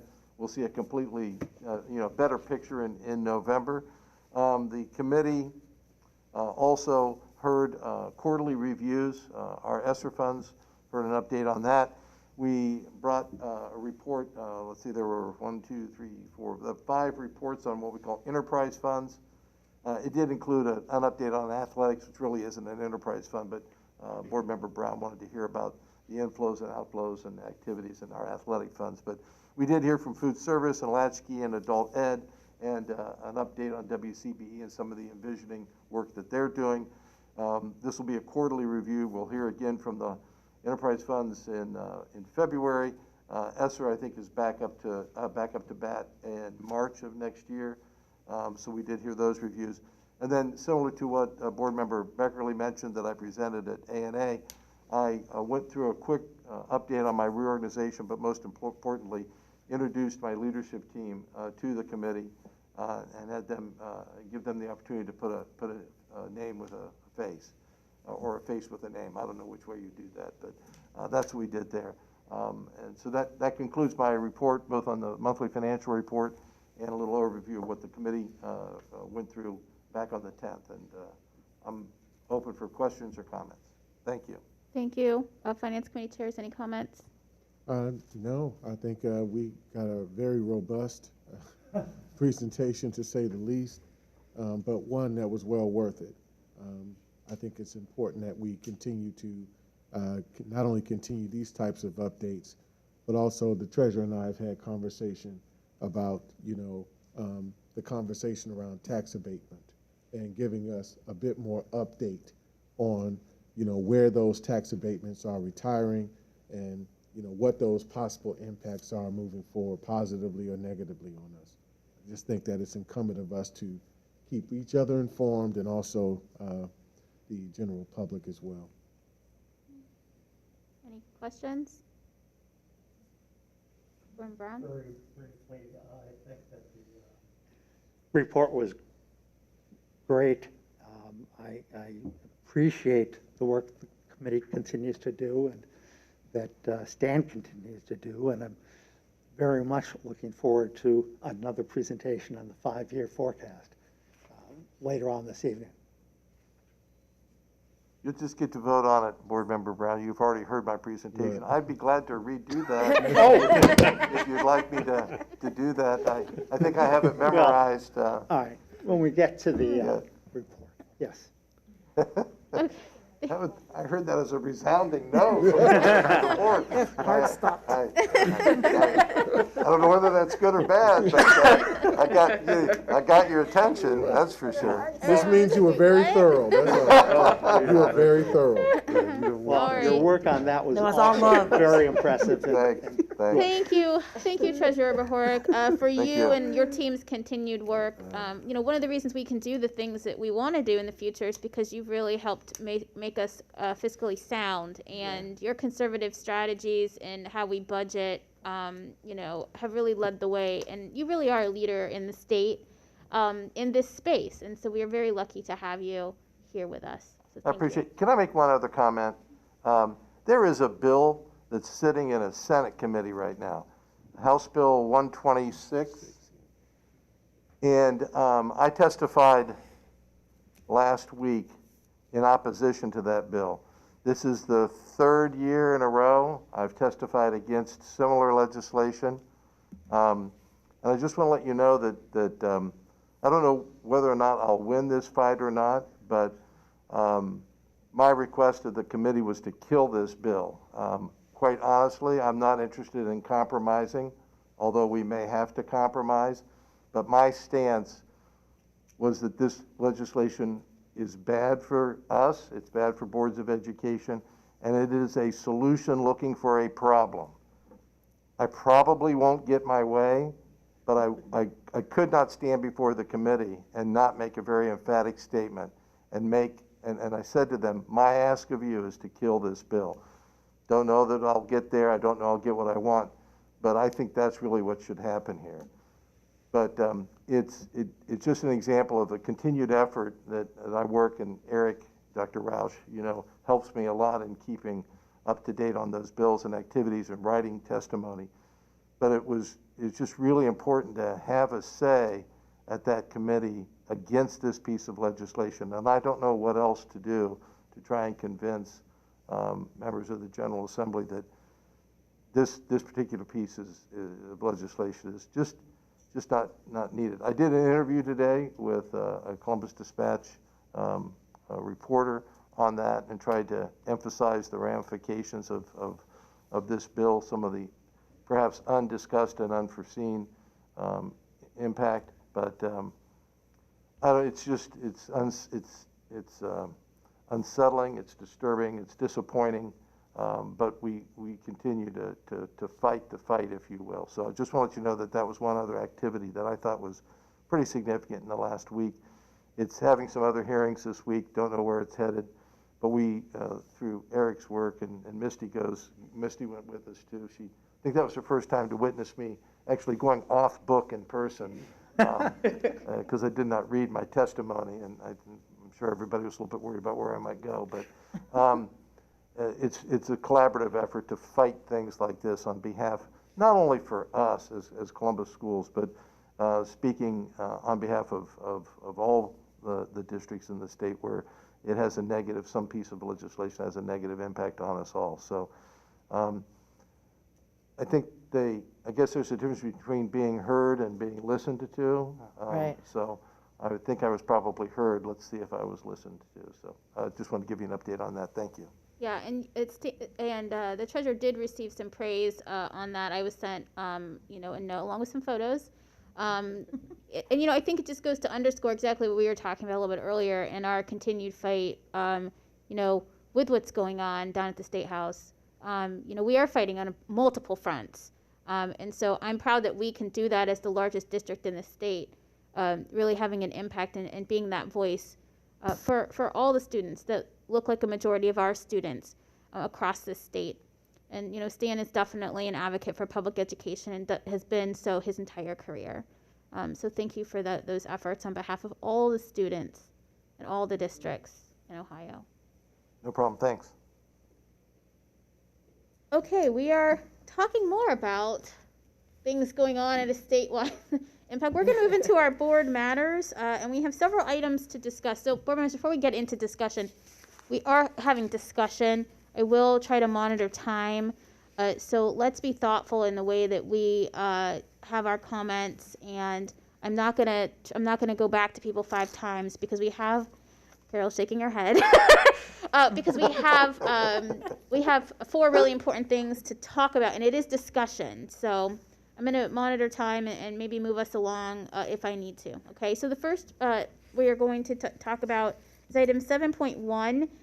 The Ohio School Board Association update. I'm going to turn it over to Dr. Pierce, who is our trustee and served as a delegate in the recent delegate assembly for us, as well as are you the incoming president? Have you been sworn yet for our central region? So we're president-elect. President-elect for our central region.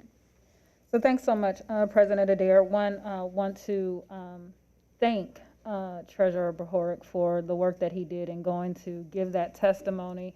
The Ohio School Board Association, along with our other colleagues and boards throughout the state, appreciated that testimony. Again, his service shows the leverage and the importance that we have as a school district being led by a great treasurer that understands the issues and understands the numbers that goes along with those issues. And so it was really great that he was able to give that testimony and again to put us at the center of a critical state conversation that needs to be had around House Bill 126. In keeping with that, our Ohio School Board Association has not only covered some ground on the state level, but also on the national level. So first things first, in September, based upon a letter that was sent from the National School Board Association to President Biden to bring awareness and safety to school boards and districts that were experiencing disruption, our Ohio School Board Association shortly thereafter took a vote and has in an affirmative way, in essence, will move to terminate their relationship with the National School Board Association. Again, when we move to discussion, colleagues, please know that that decision is important because our district does a lot of work with the National School Board Association. And so terminating that relationship from our Ohio School Board Association means that we have to consider how we will maintain our relationship with the National School Board Association and how we will do that. So that's one of the first items that I wanted to make sure that I brought to our attention as we move into this discussion. The second item then moves us to the Capitol Conference and Trade Show that was held November 7th through 9th at the Greater Convention Center. During the conference, we all, including administrators, board members, participated in a diversity of professional development sessions that delivered practical solutions to help school districts, governance teams improve student learning and achievement. I want to give a huge thank you to our current and past board members, administrators, and staff who facilitated sessions. Again, these sessions provided practical ideas and really renewed individuals' commitment to help them accomplish the critical work ahead. It was great to see it sit in sessions that were moderated by our own board president, along with our superintendent to participate and engage, and also to have our treasurer and team weighing in and bringing expertise to the front on, again, these critical state issues. Kudos goes out to our Fort Hayes and Academic Dance Ensemble that were represented in the Student Achievement Fair. The Fort Hayes Arts and Academic Dance Program created a documentary about the making of a performance during a global pandemic. And so in that process, it featured our students in their return to in-person dance rehearsal while following social distancing guidelines, and highlighted the unique perspective and emotional journeys of our students. So a big thank you to Ms. Gabrielle Stufer, our high school dance educator, and her students for their excellent achievement and outstanding representation. I also want to thank our Columbus City Schools Downtown High School for providing hand and arm massages and manicures during the relaxation stations. Their services showed the range of courses, career offerings, as well as the professionalism and outstanding service of our students and staff. So thank you so much to them. When we moved into the business portion that occurred, again, I served as delegate for this meeting. It's important to note that the current constitution of the Ohio School Board Association provides that the OSBA, Board of Trustees, shall include one representative from each of the 6-member districts in Ohio with the largest pupil enrollment. So because we are the largest district, we are guaranteed that one representative on the Board of Trustees. The Board of Trustees is the official governing board for OSBA. It has general charge over the affairs, the funds, and the property of the association. It's a very important body, and OSBA believes that it is vital to have the active participation of Ohio's largest districts. Now, this is important for 2 reasons. Firstly, it's important because we need to appoint our member for the 2022 school year, with the caveat that me being elected as president-elect, we may actually be in a position where we have 2 representatives that are serving. But it also becomes important because later on there, I will discuss an amendment that was brought to the floor to take away that seat from the 6 largest districts. So in addition to that, one of the key action items that we kind of engaged in during the conference was the delegate meeting. During the delegate meeting, we were presented with the legislative platform, and the legislative platform committee worked on that platform. There were several recommendations to the OSBA legislative platform. These amendments related to students and learning, curriculum, drug addiction prevention, the sale and lease of real property, and categorical parity. One amendment to the legislative platform that failed to receive the required 2/3 favorable vote was related to racism equity, specifically adding sexual orientation and gender identity as a recognized marginalized identity. I would like to recommend that prior to the 2022 OSBA Capitol Conference, our board, under the direction of Dr. Blue and our superintendent, Dr. Dixon, work to craft language and pass an amendment that we can then propose to OSBA's Legislative Platform Committee to add sexual orientation as well as gender identity and disability level or disability as recognized marginalized identities in the OSBA legislative platform.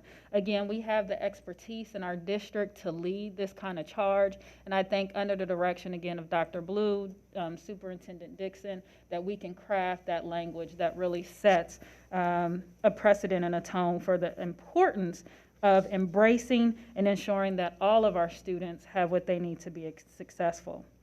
Another area that I recommend our board begin to take a lead on relates to the equal representation resolution that was presented by the Cambridge City School District. This resolution called for the OSBA Constitution to be amended to remove the provision that OSBA's Board of Trustees shall include the one representative from each of the 6 member districts in Ohio with the largest pupil enrollment. There was lengthy discussion around this amendment, and in essence, after the discussion, the president called the question, and the discussion was postponed indefinitely. I predict that this resolution will come back to the floor, and therefore I recommend that our board moves to strengthen coalitions with other large and urban districts such as Akron, Warrensville, Cleveland, East Cleveland, Dayton, Olentangy, so the larger districts throughout the state of Ohio to leverage the value, expertise, and resources that large urban districts bring to OSBA. Again, I think our district has the expertise to lead this charge, and we should definitely do that. Last but not least, the Capitol Conference also welcomed and affirmed the election of our new state president, Christina Vardwick, and regional presidents, inclusive of affirming my election as president-elect for our Central region. Thank you for that update and highlighting some important issues. I would like to open the floor to discussion on any points that Dr. Pierce just mentioned, but probably in particular the ones that she was asking around what type of action and response the board should do in the future. We'll start with Board Member Brown. Thank you. Thank you. And first I want to thank Dr. Pierce for her involvement with OSBA and her getting involved in some of these issues. At the same time, I've had more than 20 years of involvement with OSBA. I've been a school board member for more than 20 years, and thinking back, I guess I have had experience with them 40 years ago. And many things have never changed, and it's very unfortunate. And I see them as ineffective in a number of areas where they have conflicting interests among school districts. Many of those, like the issue that was presented about the 6 largest districts, are simply rural versus urban, and that tension has been there forever, and as a result, many things just don't happen or they stay out. There's also the tension, and has been for many years, of those school districts on the guarantee versus those on the cap, and some of the result is that they simply don't get involved in any of those kinds of things. I don't know, but I just want to put it out for people's thoughts, whether it makes sense to consider the large school districts, the urban districts, getting together and focusing primarily on the kind of things that we need and the things that we can do together effectively, just as OSBA withdrew from NSBA. And I don't know entirely the issues there. I've had a little bit of conversation with the NSBA past president, Charlie Wilson, who's our friend from Worthington, and I don't have a handle on it. The other thing that I'd mention is that I suspect that because we and many other districts similarly situated throughout Ohio, Pennsylvania, and the other states, what will likely happen if it doesn't get corrected quickly by NSBA, and I don't think it can or will be, is that NSBA is going to begin initiating direct school district participation. And they need it to survive, and some school districts may want to have that kind of involvement. I commend Dr. Pierce on staying on top of these issues, but when we're dealing with folks around the state that are unwilling to recognize sexual orientation as a protected class, or to recognize other, basic fundamental civil rights issues. The past president of the OSBA, we were part of putting him out because of his views. So I really think we should consider all of that. Thank you. Thank you. Board Member Cole? Thank you so much, Madam President. I too, first of all, congratulations, Dr. Pierce. Always glad that you're in that space. I'll start with this kind of foundational thought. I believe that chances make champions. Chances make champions. We have the unique opportunity here, and let me provide a little context to some of the votes, because I was there for that delegate meeting. The overwhelming energy in the room to incorporate, these protected classes was there. It was present in the room. It really was. There was a small contingency that had an issue with gender identity as, being included in that language. So if there was anything left out, and maybe even to our chagrin, it was the gender identity piece, where there just seemed to be a very moderate tone in the room that did not feel all that comfortable with it, I guess. But at the end of the day, what it did show me was that, one, we had the ability within this organization, within this body, this family, to disagree, but do it with civility. And that's how it was carried out. It was carried out with civility.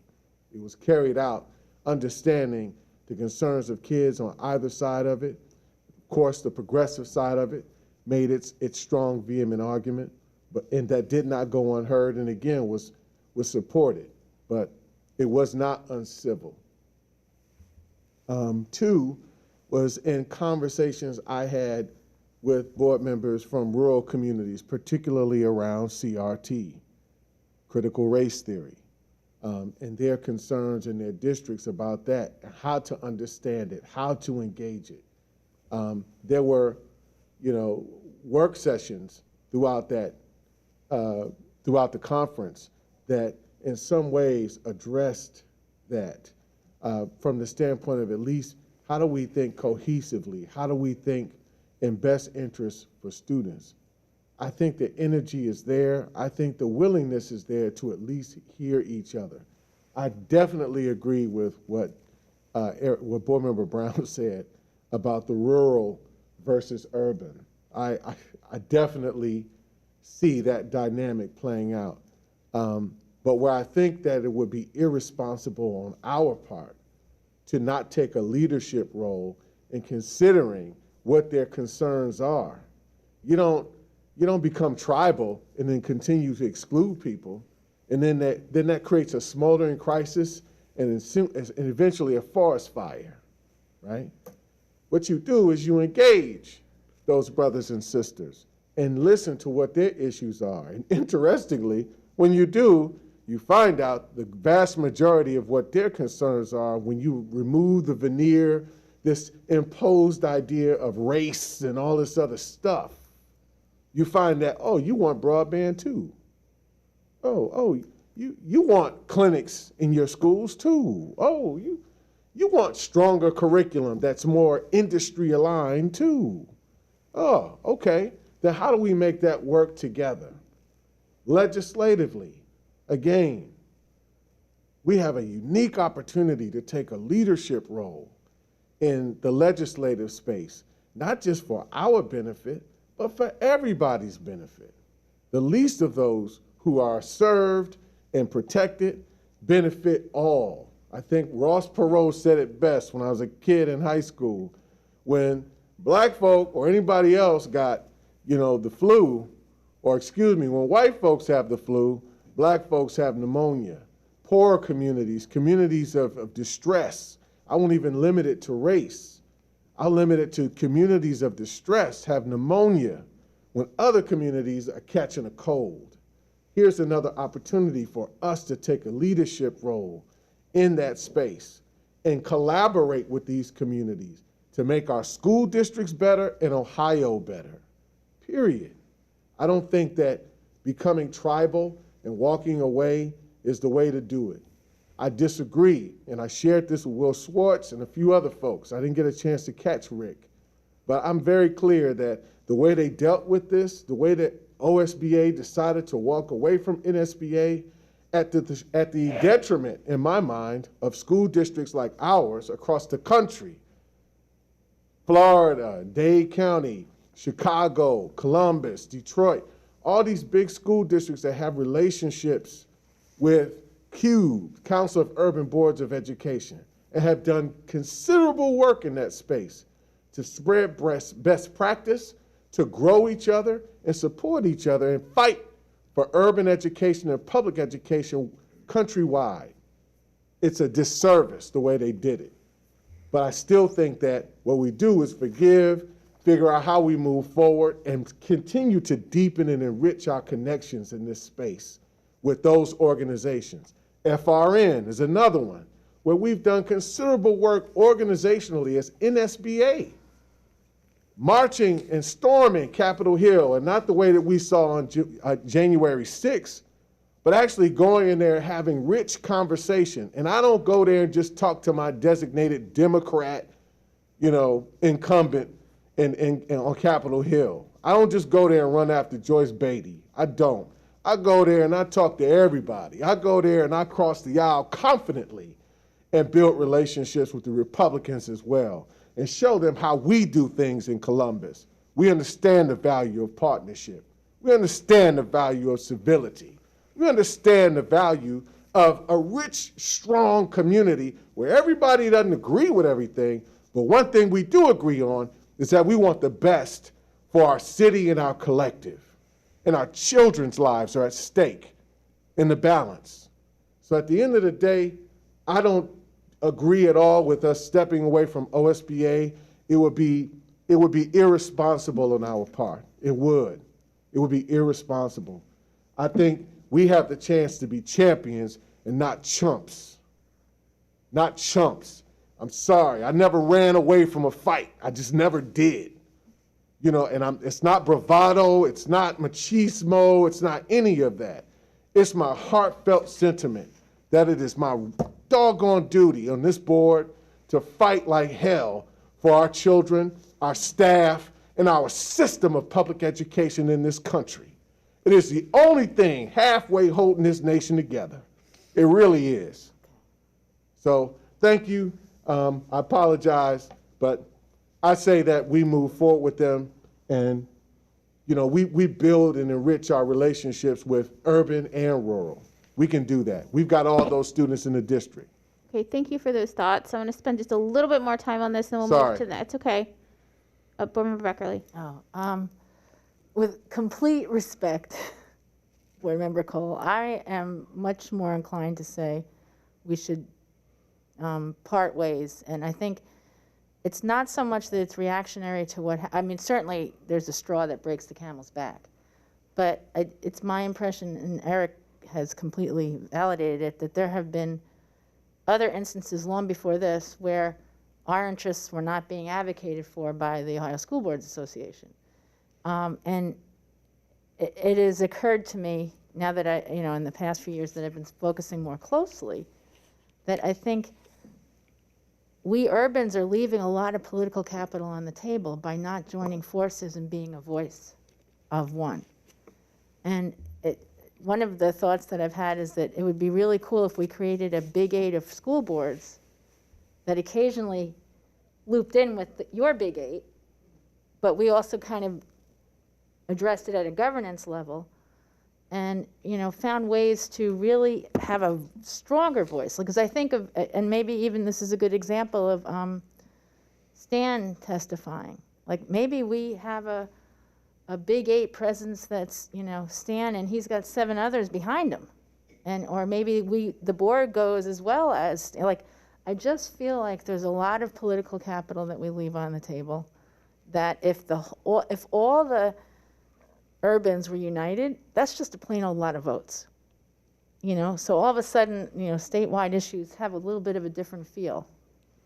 And so I just think that's really important to consider. And I want to thank Dr. Pierce, because Well, I have no doubt she was civil because she always is. Those had to be some tough sessions. Thanks for hanging in there and advocating for us. Member Ragland. Congratulations, Dr. Pierce, and thank you for your service there. I just want to caution my colleagues against making, again, long-term decisions in the midst of national cauldrons. I'm an old church boy. This too shall pass. And when you make decisions that generally interrupt the flow of things while all of this static is going on around you, you have a tendency to maybe make a short-term decision that makes you feel good, but a long-term decision that negatively impacts the district as a whole and by product, its students. There are a lot of national issues that we've got to work through as a country. There are a lot of state issues that we've got to work through, city issues that we've got to work through. And taking our ball and going home doesn't necessarily solve the problem. You do a greater service to our students by standing in there, engaging, being open to listening, organizing, and being impactful in areas where you can, as opposed to in the midst of all of this, forming another organization, and then having to go through the creation of the infrastructure for that organization and then putting the bones around. I mean, all of that energy that you will spend in starting something new could be used in dialogue, in organization with the organization that we're in right now, and we might not necessarily have all agreements on. I understand exactly where you're coming from with a rural versus urban type of environment. That is Ohio. We've got to understand the Big 8. If you just take that by counties, that's 8 counties. There's 80 other counties in this state. And a part of the challenge that I think urban areas are having in this state is that many of us that are in governance in urban areas have never lived in a rural setting. And so we don't necessarily have an understanding of how they form their thought process, how they have like-mindedness amongst other rural areas, and how they interpret what is happening here, because likewise, they've never lived in a city. I had the pleasure of going to school in Wood County. And those years that I spent in Wood County were a stark contrast from anything that you will ever witness in Franklin County. But it gave me an opportunity to really have some empathy for those that had never seen a little black kid coming from Columbus with a mouth and no fear. Who could that have been? Right. And I learned a lot. And there were significant challenges there as you all are facing with OSBA and the whole conversation around the National School Board Association. But I just want to caution you that when you make long-term decisions,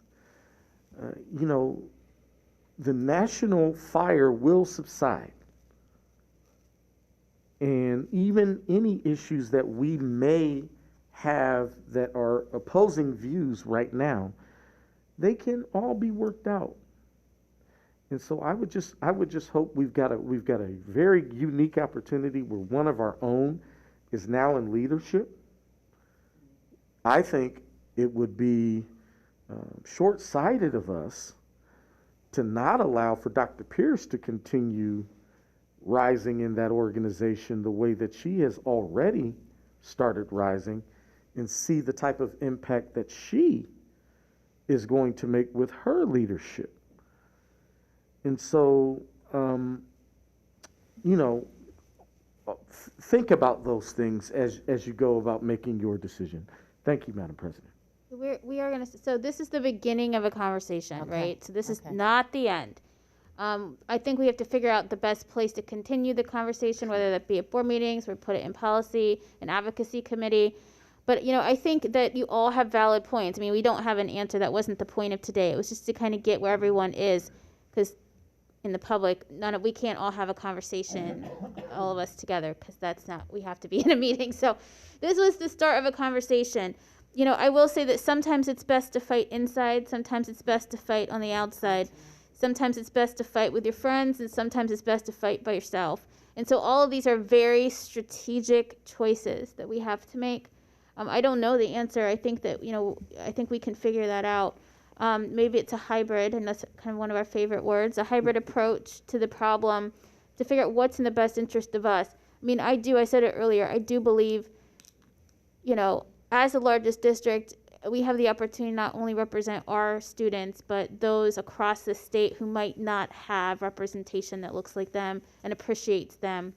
And I think to Board Member Ragland's point, it's very accurate. This idea of what is, diversity, inclusion, and equity, it crosses all dimensions of diversity, not just race. That is only one layer of who we are as people. This urban-rural divide is real, and understanding who and how and our values associated with that is a really critical piece of diversity. And that is why we have to be able to talk about it in all sorts of levels. So this is the beginning of a conversation. I too want to thank Dr. Pierce. She was texting me a little bit during it, and thank you, Board Member Cole, for being there. I was unable to stand with them. It was civil, but it was hard, and it was in some of those votes. I mean, that's the way that it works. It was like it was 72.5. And they needed 75% to add. So again, it isn't like it's like a minority, but it's the way that it is, right? So to Board Member Cole's point, I mean, a majority, more than a majority of the organizations in the state supported, our LGBTQ students and issues around racism, and it is a small minority that, we're able to put up enough to defeat those things. So we will continue this conversation. I do want to move on. We have another very important topic. I know, but I have a question. Okay, what's your question? Another one that didn't talk. There was a couple of questions that you asked about the board, whether we wanted to support or not. Is there any way we can get that in writing? Definitely. So that we can, as we consider, I'm a visual person also. Just 2 points. I truly believe leadership matters. We have an opportunity to lead, not only with Dr. Pierce's appointment, but as the largest district. It also, with everything going on, it does not negate us from working with the Big Eight. We've worked with the Big Eight already since I've been here. Absolutely. Since people have been here. So it does not negate us. And it doesn't have to be a subgroup, but we can continue to work and bring those coalitions together where necessary. Thank you for the opportunity. You're welcome. We're going to go ahead and move to item 7.2. So we're going to have a discussion about the manifestation of the emotional trauma on our students, and so how that emotional trauma is coming out in our district. And this, I want to remind you, board members, this is a board discussion. This is not an administrative discussion. So this is because we know community members have been coming to us asking questions. The superintendent, staff, and team, they have strategies in place, and she's going to provide information about those. But this is really about the board talking about this as a community concern and ways that we can really figure out what is our next step as a board, and in particular, how we kind of address this within our new building, creating a board engagement strategy. So I don't think it's a surprise, not only here in our school district, but actually in a lot of school districts across the country. We are seeing an increase in incidents that really stem from the emotional trauma that our students just went through. I think we didn't know to fully understand or appreciate what that would look like. We thought, let's get them all here and it's going to be okay. And so, we certainly thought about that, and we've added more supports, and you guys know that because Dr. Dixon has told us. But, I don't think we fully appreciated what it would do maybe to those learning environments. So that's what I want to discuss. This is an open discussion. Again, we are not solving anything at this moment. This is a board level discussion. So we are not here to really discuss, unless it's tied somehow to our work, what's happening at East High School, or, this is about the district as a whole and kind of our level. We're going to get additional information to come about strategies and what's going on in our buildings. But again, I felt it was important to have this discussion because it is something going on, and not just, not just our district. This is actually a nationwide problem right now with students and how this trauma is kind of manifesting. So I'm just going to open the floor. I know several of you have received, emails or questions from the community. These are things, Dr. Pierce kind of touched on it a little bit indirectly with questions about just safety in general. But what is it we can do as a board? How do we, what can our steps be, especially, we've been just having a whole discussion about like our collective power. What partners do we need? How do we come out in the community and talk to the community about these issues to really understand what's going on so that we can, do our board work in a better way? So that's kind of, open. It's just an open discussion. I just want to kind of set the guardrails around where this discussion is going. So does anyone have any thoughts or opinions about that they would like to start the discussion? I saw Brown, then Pierce, then Ragland, then Reyes.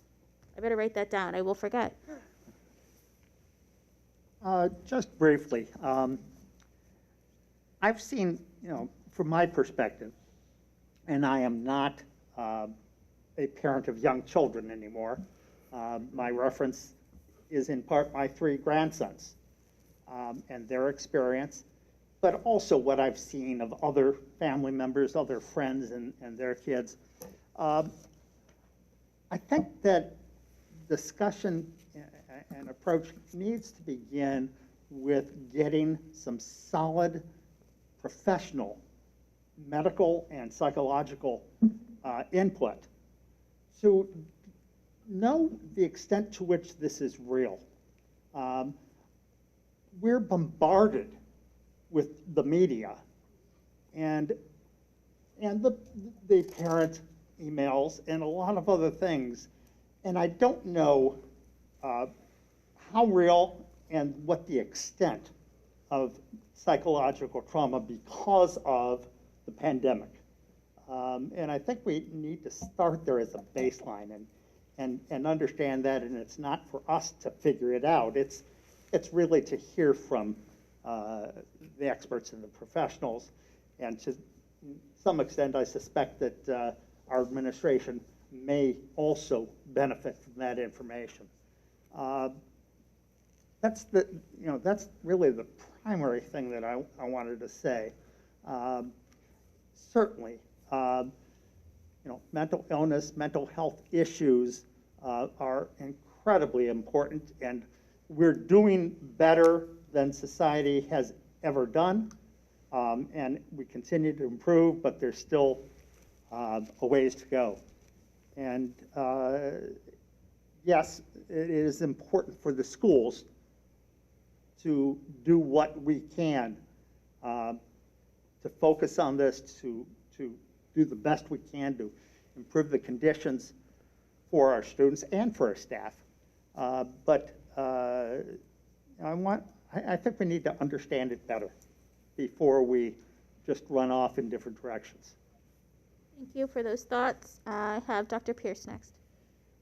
So I've had the great responsibility to serve as a school mom, an additional mentor, source of support for more than several of our students that have been experiencing trauma.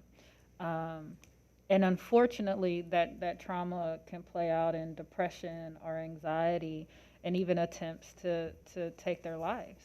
And what I would like us to do, and I've spoken at length with Dr. Dixon about this, is to ensure that we're creating processes within our system to ensure that when a student is exhibiting emotional unwellness, that we are pinpointing resources in their neighborhood, counselors in their neighborhood, that they can go to, that the family can have access to, healthcare providers, opportunities and options for relaxation, for refreshing. I think it's great for us to put together activities and field trips for our students, but we can't assume that going to COSI takes all that anxiety away, right? Because our students, once you leave COSI, you walk right back into the fire of that environment, right? Whether that environment is your home, whether that environment is your neighborhood. We have to, I think, in real meaningful ways, begin to partner with other governance boards around the city, with other providers around the city. And I think our engagement strategy will provide a great opportunity for that. And I would challenge us in our engagement strategy, as opposed to starting the conversation in terms of our FMP process or what we may need from someone, that we start the conversation with, what are you trying to accomplish this year and how can we help you, right? And so I would venture to think that within the city, everybody is thinking about, how can we make sure that our students are well? Everybody wants to achieve that. And I think if we enter into that conversation with, how can we have these students, and Dr. Dixon has said this several times in her report, they're living in these buildings. I mean, that's so right. Right? The other day I was sitting on a panel and the students asked me, why did you get all of these degrees? And I said, because school was my safe space. That was my space that I knew, like, I could thrive. My voice was heard. I could be the nerd and it was okay. School was my safe space, right? And so for many of our students, they are living in our buildings. School is their safe space. And so I think we have to, in real meaningful ways, think about those processes. How can we ensure that we're connecting our families to resources, but also think about how we can partner with governance, with providers in meaningful ways to ensure the wellness of our students. Thank you for those thoughts. I think it was Reyes, then Ragland? Or was it Ragland and Reyes? Reyes, we'll go with Reyes. Okay. Just to add on what Dr. Pierce stated, as we talk about engaging or getting information and how the board can gather information, as a person that works in the nonprofit space and has experience in seeing, when we talk about connecting people to resources, the lack of resources, and holding those organizations that say they have resources accountable for delivering what they say they're supposed to be delivering. In the organization where I am from, we've seen a 36% increase in social emotional behavior, suicidal ideation, domestic violence, child abuse. These are things that may have been present prior to COVID, but they definitely have been highlighted. And I will say the uniqueness of providing those professionals that our children, our staff, whoever's going through these situations can talk to makes a whole difference, right? So when we reach out to these organizations that say, we have counselors, we have X, we have Y, and we looked at marginalized refugee, asylee, not English speaker, and you have to work through an interpreter where you don't feel safe, perhaps because the person that you're talking to may not look like you, a person that may not have the cultural sensitivity of knowing that you left your country and trauma and what happened in your quest to get to the U.S. and the bullying that you may be experiencing as the result of that. I think it's very difficult, and those are things that we've been discussing with these advocacy groups, with these organizations, and even the organizations that we are working that are taking individuals that are in the state are experiencing that increase. And they're experiencing the fact that we need more social workers. We need more people in those fields. We need more people with that sensitivity training. And we've talked about how do we get others that maybe don't have the social work degree, but maybe can work effectively in the social, emotional, and behavioral space trained, right? So then, and also once we're trained, how do we take care of those folks, right? So we just had a training called Compassion Fatigue by social workers at Mount Carmel to talk to our social workers and our case managers about all these things we're hearing. You know, they can take a toll. If they're not taking a toll on you, then you're probably not in the right position. So you're hearing these things from our children, you're hearing these from their staff. So I think it's very important as for us to, as we maybe go out, research who these nonprofit organizations are, community partners, all these outlets that some of us know and don't know, where our children and our parents and our staff are reaching out to for assistance. What is it that we can do to provide those outlets? But we need to know where they're going. We need to know what are they experiencing, what is lacking in what they are going back to what Dr. Pierce is saying, is then going after those governance groups that supply funding to ensure that that funding is out there, because we can't do it alone. But I think it is essential for us to go out and find out who those community partners are that are working in that space. And then we also need to go out and talk to those nonprofit groups that are working in that space and find out, to the best of the ability that they can share, what are those things that they're hearing. I don't know if we do that, right? I mean, we all day, every day, since as long as I've been here, we talk about a lot of our kids go to St. Vincent's, right?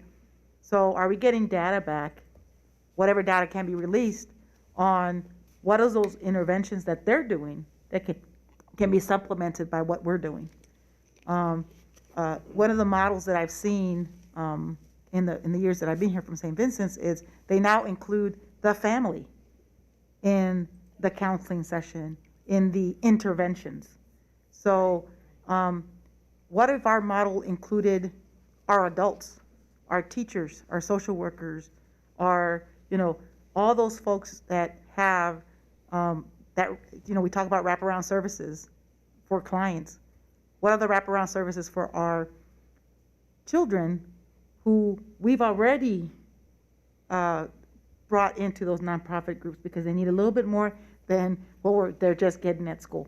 So those are like some of the points that I think we as a board can go out, maybe get some information, gather some information, with our partners, with the people that we know in the spaces that we work. I think there's an opportunity, as Dr. Pierce stated, to build on our strategy, create a strategy on how we're getting that feedback, whether it's us working with the district and releasing a survey, whether it's us going out there and actually hearing in those spaces, going back to that model where we invite these partners, these community groups, and do maybe some round table, put everything out in the wall, and together come up with those strategies. Because if we don't up with them together, then it's just us again pushing those strategies and what we think is the right thing versus what we know the churches are working with our kids. We know that they've got ideas and programs that they're working with. We know that there's nonprofit organizations. We know that there's some of our young people are creating nonprofit groups that are providing that social and emotional assistance to the peers that they just were in school with maybe 2 or 3 years ago. So that's my 2 cents. Thank you. Thank you. Those are important thoughts. And again, you know, I think what's hard in this space and kind of where you were going, Ramona, is also everything you said is important. Just, you know, deciding what then is board work and what then is administration work. So good points. Raglan and then Barbara Cole. We're anticipating over $291 million in ESSER 3 funds coming to the district. 3 categories under the allowable expenditures that are relevant to this conversation: the preparedness and response efforts to prevent, prepare for, and respond to COVID-19. The second category is activities to address unique needs of low-income students, students with disabilities, English learners, racial and ethnic minorities, students experiencing homelessness and foster youth, and then third and finally, mental health services and supports. 20% of that $291 million is supposed to go directly to learning.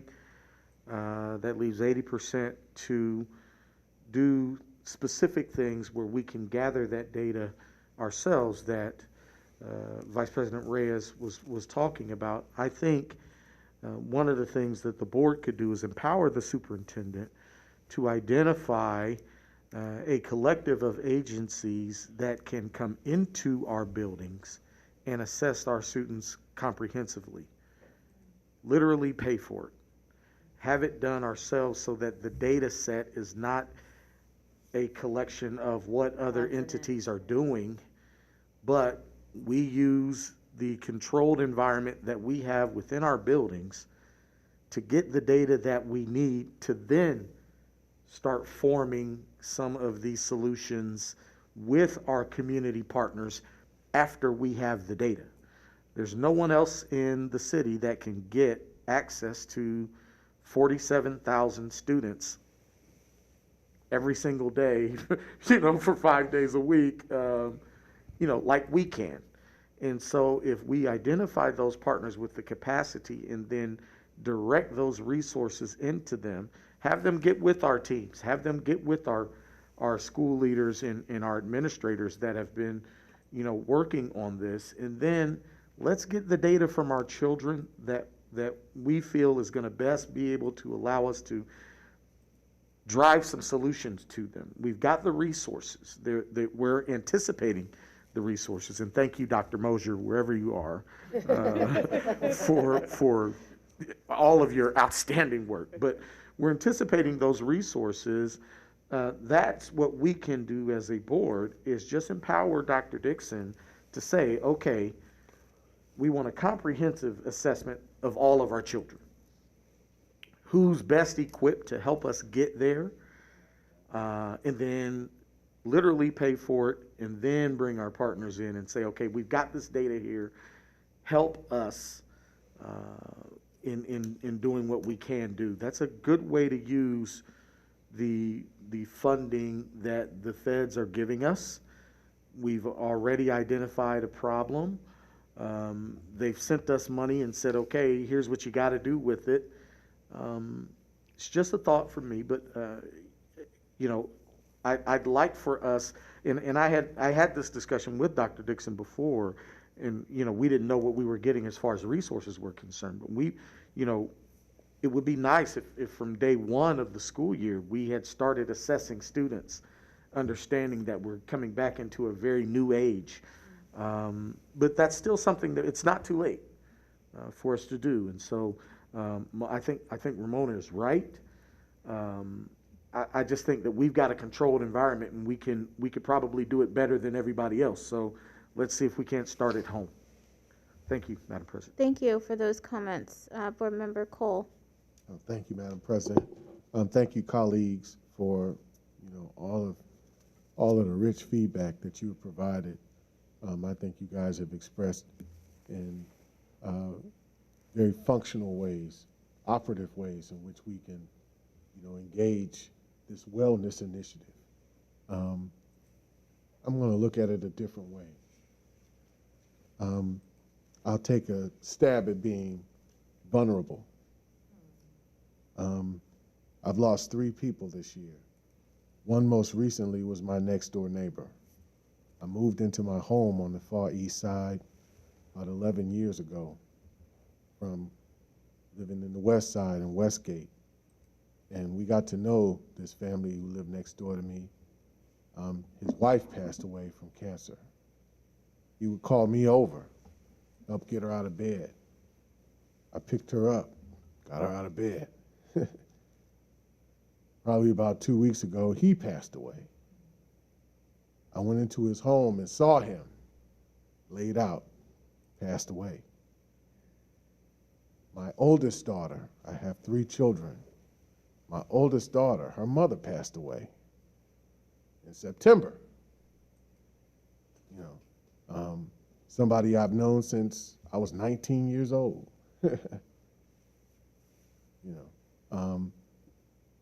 I want to say November before that, last year, very close friend of mine from high school, who I would drive up almost every weekend to be with him while he was fighting cancer and died.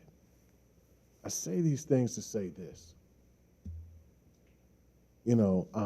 We have to watch what we put out into the atmosphere as we face our traumas and our fears. One of my favorite musical artists is a guy named KRS-One. Knowledge reigns supreme over everyone. He said, as an MC, you will study verbal magic, but watch what you say because you'll attract it. Control your subconscious magnet from pulling in havoc. Who am I, the MC? That speaks to me at this very moment for this reason. I have 2 words for you, love and peace. Love and peace. And I can't tell you how much that has been revelational to me, particularly at an age where you are looking at, the sunset of youth and looking at the sunrise of older age and midlife, where there's still that, I still got it. I still got them hands. I still got them feet too. But at the same time, I've learned the value of loving others and finding comfort, de-stress, encouragement, growth, development in that space. Why don't we encourage that? That's one of the most basic things we can do. Just by show of hands. When you lost somebody, what did you seek? Who did you seek? Was it somebody that loved you? Yeah?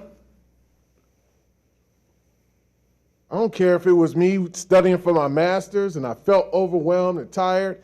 I would get in bed with my son. He was probably 8 years old at the time, and I would just get in bed with him and listen to him breathe and go to sleep and wake up refreshed and ready to rock.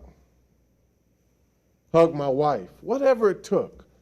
I think that creating a culture of love in our organization.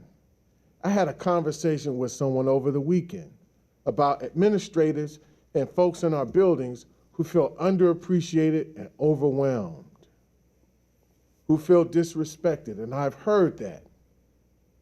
This is where this is where the gap opens and we miss opportunity when we don't own love, when we're not accountable for it.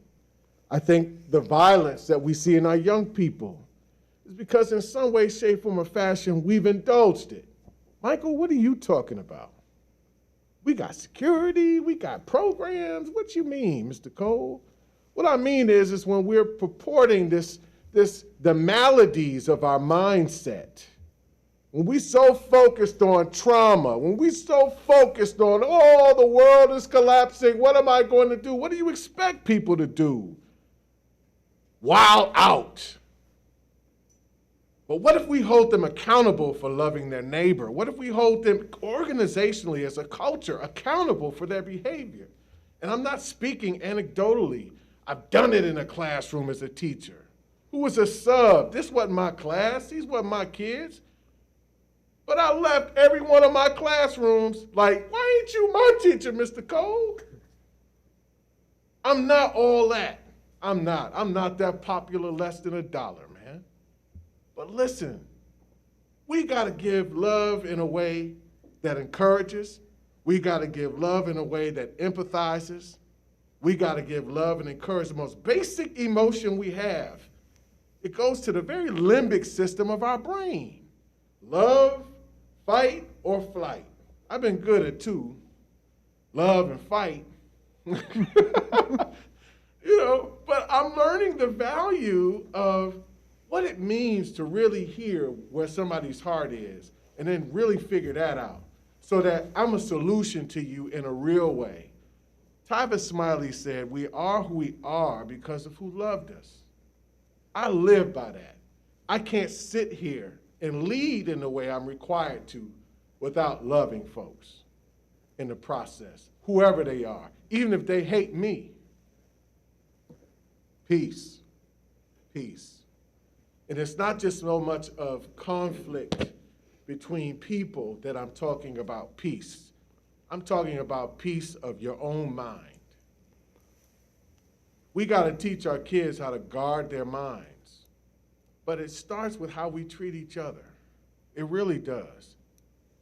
So I'm encouraging the superintendent and all of us who have the power, all of us who are listening right now, who have the ability to shape our own narrative in our own environments by the spirit and the energy we bring to the room. My wife said to me all the time, especially when I'm on my grumpy old dad, Michael, you have to be responsible for the energy you bring into the room.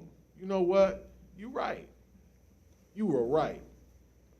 So my thing is let's continue to encourage a culture where there's love with empathy and encouragement, but there's also a disciplined and accountable. You don't make relationships work. I'll say this in closing. You don't make relationships work when you ain't accountable in a relationship.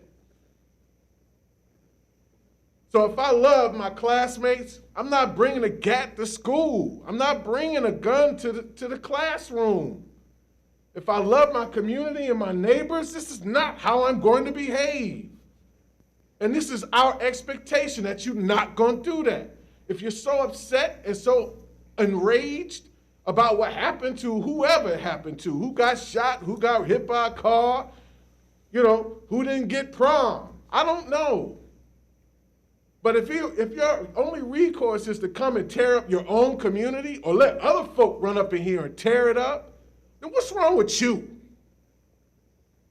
Love and peace. Let's love each other. We disagree all the time on a lot of different things. But damn if I don't love this guy. And I really mean that. I really mean that. This is how we forgive and not make things personal. This is how we forgive and release ourselves, loose ourselves of offenses because somebody said something in social media or because somebody said something to her and he said something to him and it came back to me and now now I'm in a sense of pride and I'm defending that and not my wise mind. So let's grow love in this community. I'll say this last story very quick. It needs to be a very quick It story. is. I watched this documentary the other day on Netflix. It was about these hippies who did a love-in a city in Monterey. I think it was Monterey or something like that in the 60s. And the whole community was turned up because these people were coming and descending upon their community. And they thought it was going to be all this unrest. But what it turned out being, and they had the police there and everything, what it turned out being was a love fest where they included the police in it. And the police received them. There was no incident. Think of that kind of power, how it could resonate here. So love and peace. Thank you. Rebecca Lee. Okay, I don't know how to. Yes, yes. Like, I don't know. 100 times yes. And I think that everyone nailed all of it. Everyone's right. And I think that one way we should be giving ourselves a pat on the back is that to some extent we've started down this path by making the whole child one of our strategic priorities. Yep, you're right. And the question is, what does that look like? And how do we own our role in facilitating the superintendent and her administration in promoting it? And recognizing that by us making the whole child our strategic priority, we're saying we have to get the partner, the community involved, and we have to provide the wraparound services. And we basically, as a board, are saying we're going to lead the way. And I don't know how many of you all have been in meetings, but I'm so tired of being in a meeting where someone says to me, well, let me know how we can help. I'm like, who put me in charge? You know? But, you know, I think that we made a bold move there. So I think that's one thing to keep in mind. The other thing I want to keep in mind is that they were traumatized before. Our kids were already traumatized. And this is a moment in time where we have all the money that James just shared with us to do the foundational things to address that trauma that's just been heaped upon. Okay, it already was there, and it's just there way worse. So I think that that's a silver lining, I guess. I mean, I'm excited about that. You know, the same way I was kind of excited about we were forced to get everybody Chromebooks, right? Silver linings, you know. I think whoever said, might have been you, Eric, we have to empower the superintendent. We have to empower the superintendent. And then we have to monitor the heck out of, sorry, I almost said it, out of how our whole child is improving. And so we have to have really good data for that. It's going to be a combination probably of panorama surveys, mental health check-ins, and we have Dr. Bodie now in our corner helping us with that. We've got these facilities that we can design in order to facilitate that really intentionally on all fronts, on, you know, clinics, on making sure the clinics to, whoever said it's the parents too, somebody said it's the parents too, clinics that serve everybody, grown-ups and kids, which, oh, by the way, you know, can also help serve our own grown-ups and bring down healthcare costs, but that's a footnote to this conversation. And I think that there are people in this community who know how to do this and know how to galvanize those forces, and we have some of it happening now. We had it, the Youth Collaborative at Windsor, that's a model for bringing everybody together. And they decide how to solve their problem in their particular school. So it's not this top-down, but it's a very structured approach. And I think we're standing that model up in a couple of other schools. But my understanding, and now I'm going to use terms that I have no business using, but it's a combination of establishing communities of practice and a collective impact model to monitor them. So I think it's huge, community-wide lift. But I think what we're saying is we want to, and it may be that on this front we partner with Children's Hospital and FCCS, and maybe, I don't even know exactly who the other partners would be, to help convene this effort. But I do think there are people already in our city that have ideas about how to do this well. I mean, and it ties into everything. It ties into Columbus Promise, because we're going to be delivering kids that are able to succeed at that. It ties into the portrait. I mean, so it does come back into academics as well. But we can't, and so we as a board need to A, empower, but then hold accountable. How are you going to spend this money? Who are we collaborating with? How are we going to monitor it? And we have to. And it could be, I mean, I'm going to get a little teary here. Now, and so for example, and I know I'm talking a lot, but one small way would be to say, you know, and I've had these conversations and I get pushback from our staff sometimes. What does it take to make an entire building socially trauma-informed and restorative justice, right? And then I think that we're almost damned by not having a big enough vision to say, okay, I need 6 social workers, I need this, I need that, I need this. We're like, well, I guess I could do it with 1.5 social workers for 3 years, and then I'd move that social worker. Like, we have a scarcity mindset, and maybe that's what we do as a board. Now I'm really running with it, sorry. But maybe what we do as a board is we really work hard to get rid of that scarcity mindset. That, oh, we'll have to make do with less, or we'll only do a little bit here, and you know.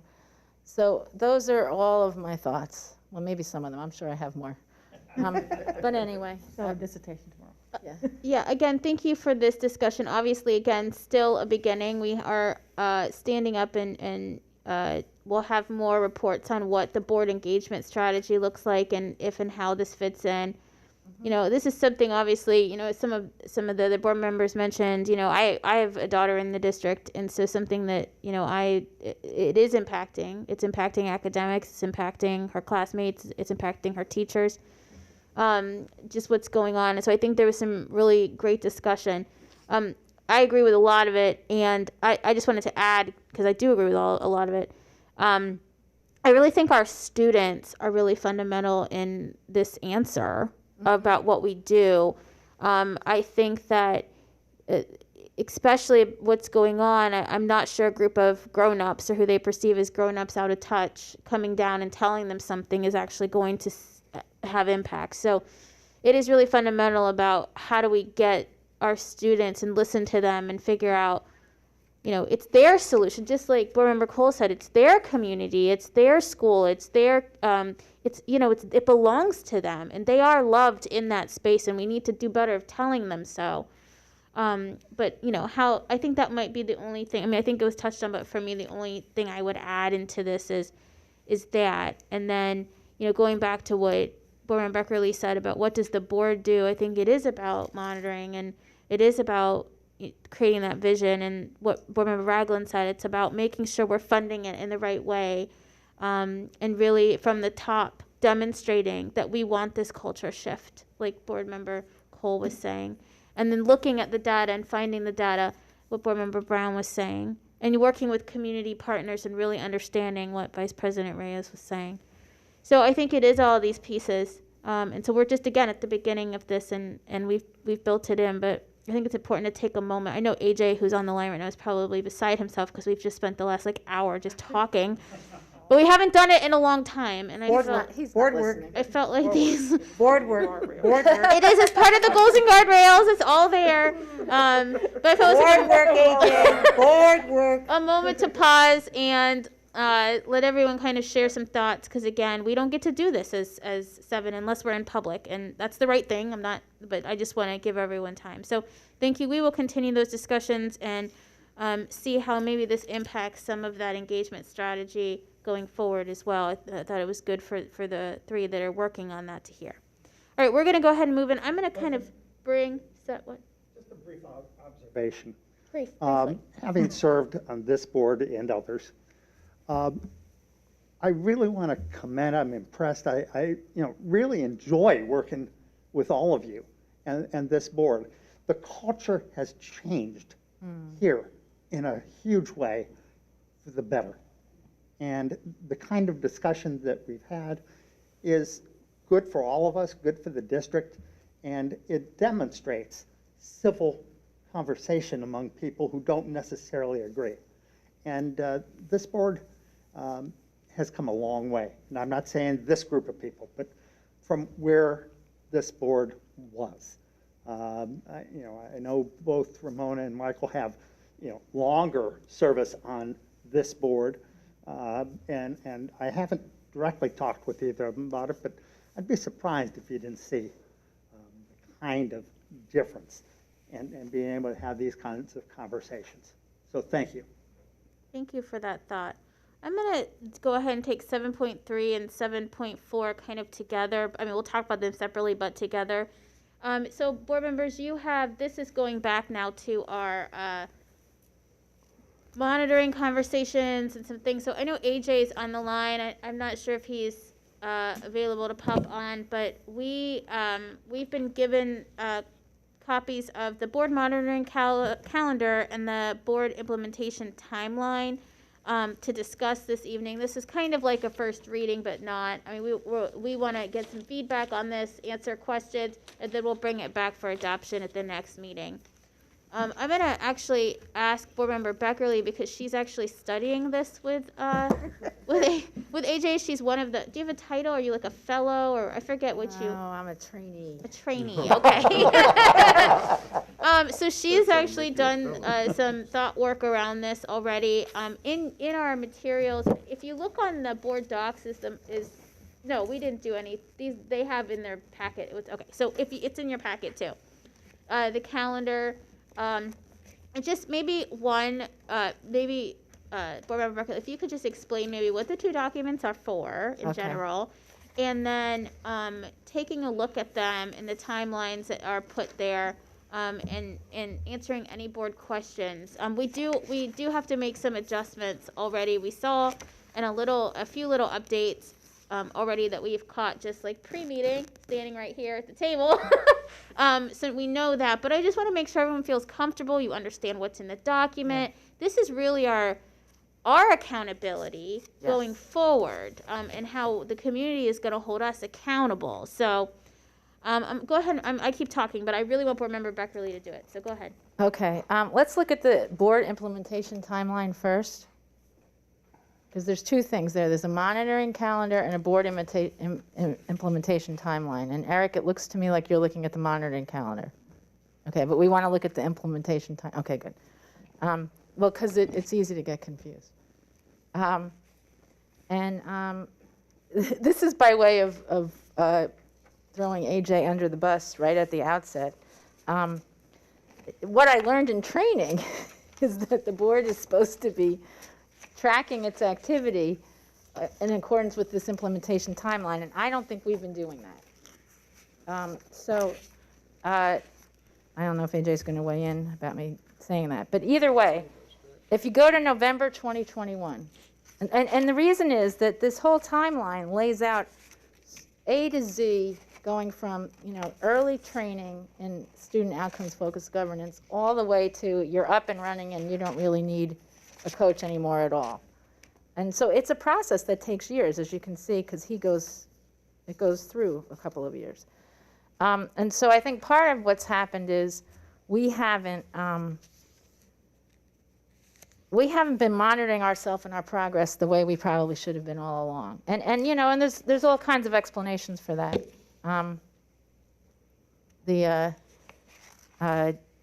COVID, we have an abundance of explanations, competing Portrait of a Graduate, the superintendent's design team, and then our own goals, and there was all sorts of reasons. So we are where we are. No excuses. We told the superintendent earlier. It's our fault, right? We got to own responsibility for not doing what we said, right? Well, and I think it's and all of this is a process too. I was just going to say we've been building it, but we've been building it at a fairly slow pace. We've been kind of limping along and doing it, and then because we kind of had our aha moment back July 31st, right? And it's now wherever we are, November 16th. So I think that what's good about tonight and looking at this calendar is we're going to, I think, pick up the pace, because I think we're all much more committed and on board. So that's all just by way of we're where we are now and let's move forward. So I think it's less about looking at the nitty-gritty of this implementation calendar, because I think we need to fix it. I think AJ and the superintendent's team are going to go back and recalibrate this, I guess is the thing to say. But just for example, let's look at what was in November. The first thing was board adopts new committee structure based on the keep, delete, modify. Okay, so that was supposed to happen, and we haven't scheduled it yet. It would be the continuation of the conversation we had in those 2-day trainings.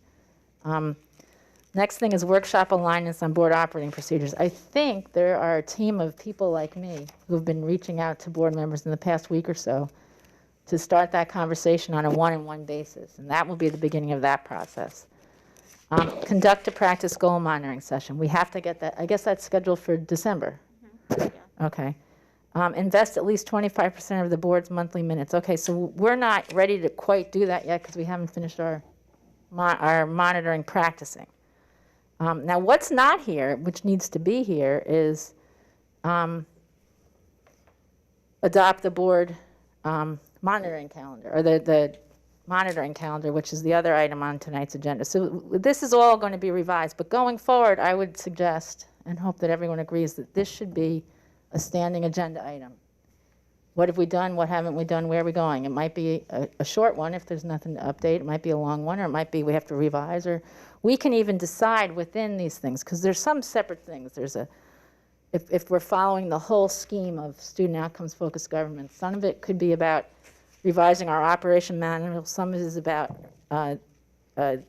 addressing the agenda, even maybe more so than we already have, although we've started down that process. Because there's a whole agenda process if you're following all of the SOFG program. Another part is policy diet. What policies do we need? Another part is the committee diet. We started down that path, we didn't finish it. So we can decide within this framework what our priorities are and where we want that to fit on the calendar. So I guess I would hope that we can all study this calendar just to get a sense of how it's structured. The other thing that, I don't know if it's here, the Student Outcomes Focused Governance Manual. We've gotten that in a hard copy in folders when we've done our training. Maybe we can send an electronic copy as well if we haven't already, Misty, but that is the source from which all of this stuff flows. And I don't know that we spent a lot of time with that, certainly in the past 9 months or so.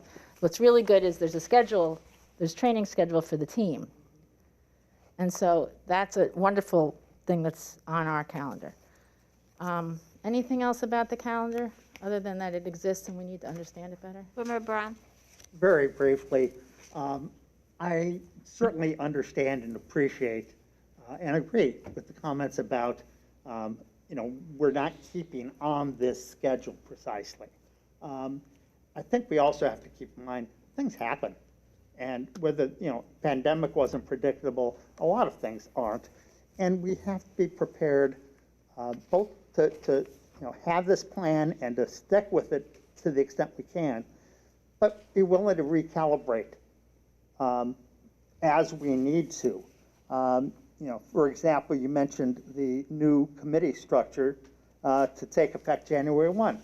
We've still got time to do that prior to January 1 or January 4th when we meet. So I think it's not necessarily cast in stone, and we have to have some measure of flexibility. Thanks.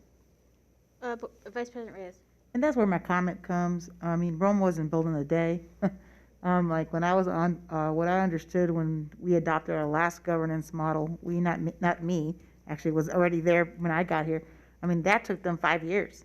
Okay. It took them from realizing what is the policy manual that they were going to utilize, and then every goal was like, okay, so this is what the goal is. This is the interpretation by the superintendent.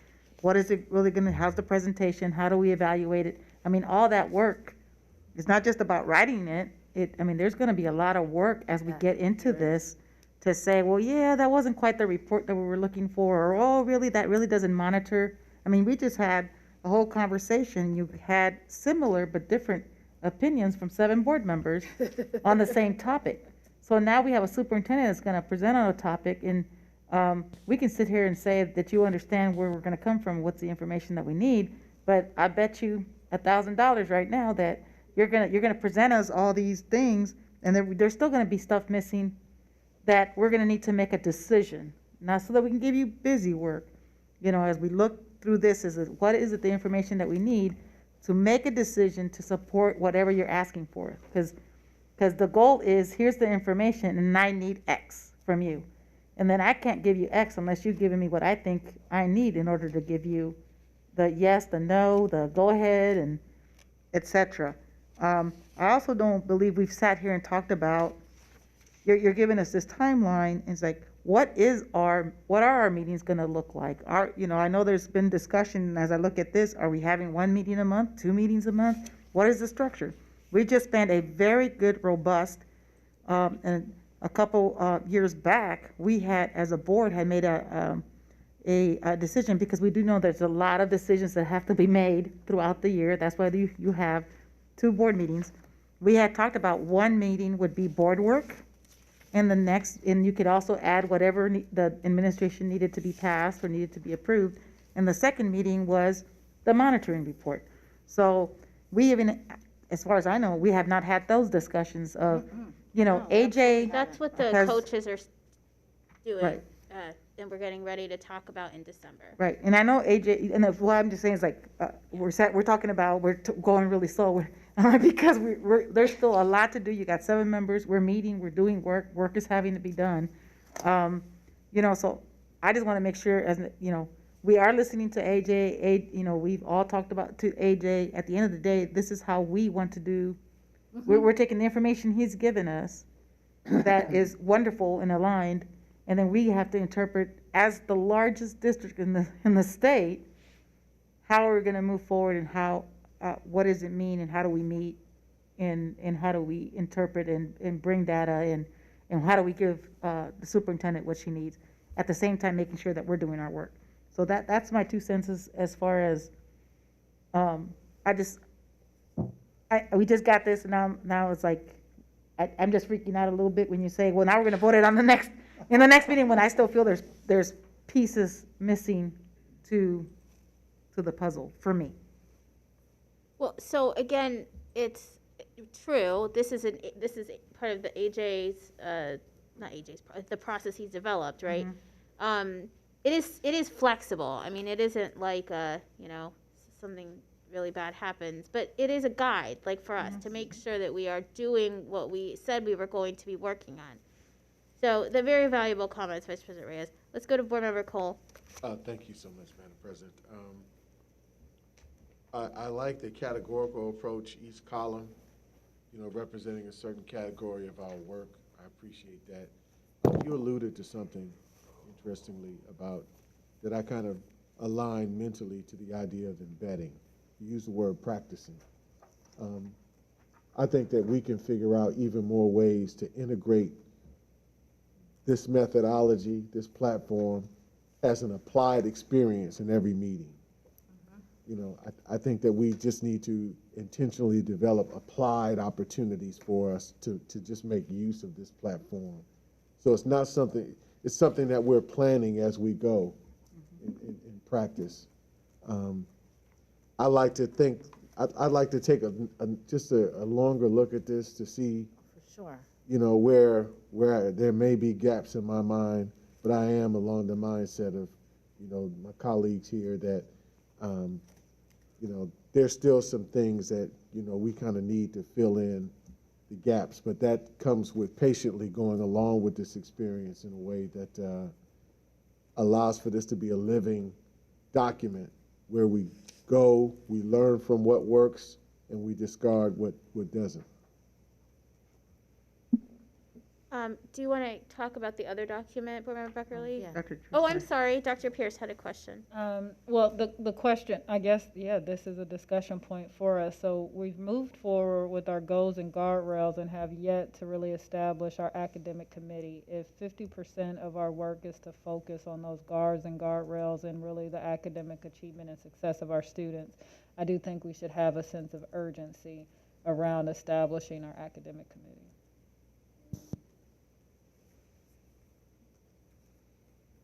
The one other thought I was going to say is I think that I must have given the impression that this was we had to stick to this calendar. And I think what we need to have is some sense of where we're heading and making decisions intentionally, as opposed to just not doing something and not being aware that we're prioritizing one or the other. So I think nobody expects this to be etched in stone. This is a living document that will adjust based on how we're progressing and what we decide we want to work on first.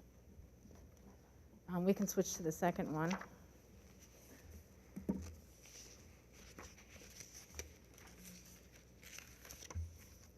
in a way, say there's a little bit less to say about this other than it too needs to be modified. I don't know, AJ, are you there? You want to weigh in a little bit on this, or I can? He is here. I know, I see him. I see his. Can you hear me? Yes, we can hear you. Oh, there he is. Good evening. So, one thing I wanted to add into the conversation is that, especially since you all are moving forward with saying at your next meeting, here's the path we want to go. To the extent that anyone needs time to sit down and have a one-on-one, happy to make time. Myself or one of our coaches who's been working with you over these past few months to walk through the document with you, talk through what any elements are that, these are all things that we've discussed, but we've discussed them over the course of a year. And so people can be forgiven if you haven't retained every single microscopic detail. But if you want that support, just let us know and we'll make arrangements to have myself or one of the coaches support you. One of the things that I do want to highlight is when we created the first version of this, it was born out of the feedback from you all and what you all said you wanted to accomplish. And that's reflected at the very beginning of the document where it identifies the objectives. Those were drawn directly from you all in conversation during our public meetings. And so the intention of the entire document is to support you in that. When we originally came up with it, we had a timeline. That timeline has since been extended out and delayed. And so I had carved out a tremendous amount of time from my schedule to directly support you. As things have dragged on, I've allocated less time to you all and more time to others. To offset that, that's why you've seen us bringing in more and more coaches from other school districts throughout the council. I would certainly join the comments that I heard Carol mention earlier, that I think you all would benefit from having more support from additional coaches who are going to be able to constantly devote the time that you all need. And so just know that that is available. It's already part of the agreement that we sent you all earlier, so there's nothing special or new to do. But all that to say, just whatever support you all need to feel successful and ready to proceed in this work, we're happy to make sure you have. I'm wondering if we should just say now, yes, we want more support. like let's just not put it off. We'll take it. I mean, I think the one-on-ones would be really helpful. And I wanted to just say, I'll do is I'll have my team proactively reach out to each board member. I'll just proactively reach out to you all, and then if you want the time, then you can schedule it with them, with us. And if you don't need the time, then we'll focus it elsewhere. But with that request from you all, we'll go ahead and just proactively proceed. Thank you, AJ. I think, yeah, it may seem like we're going really slow, but in retrospect, when we look at it, we've been talking about this for 2 years. Started the conversation about changing to a portrait of a graduate and all the information gathering and where we're going and how we're doing it. 2 years in the midst of COVID is really like 2 weeks.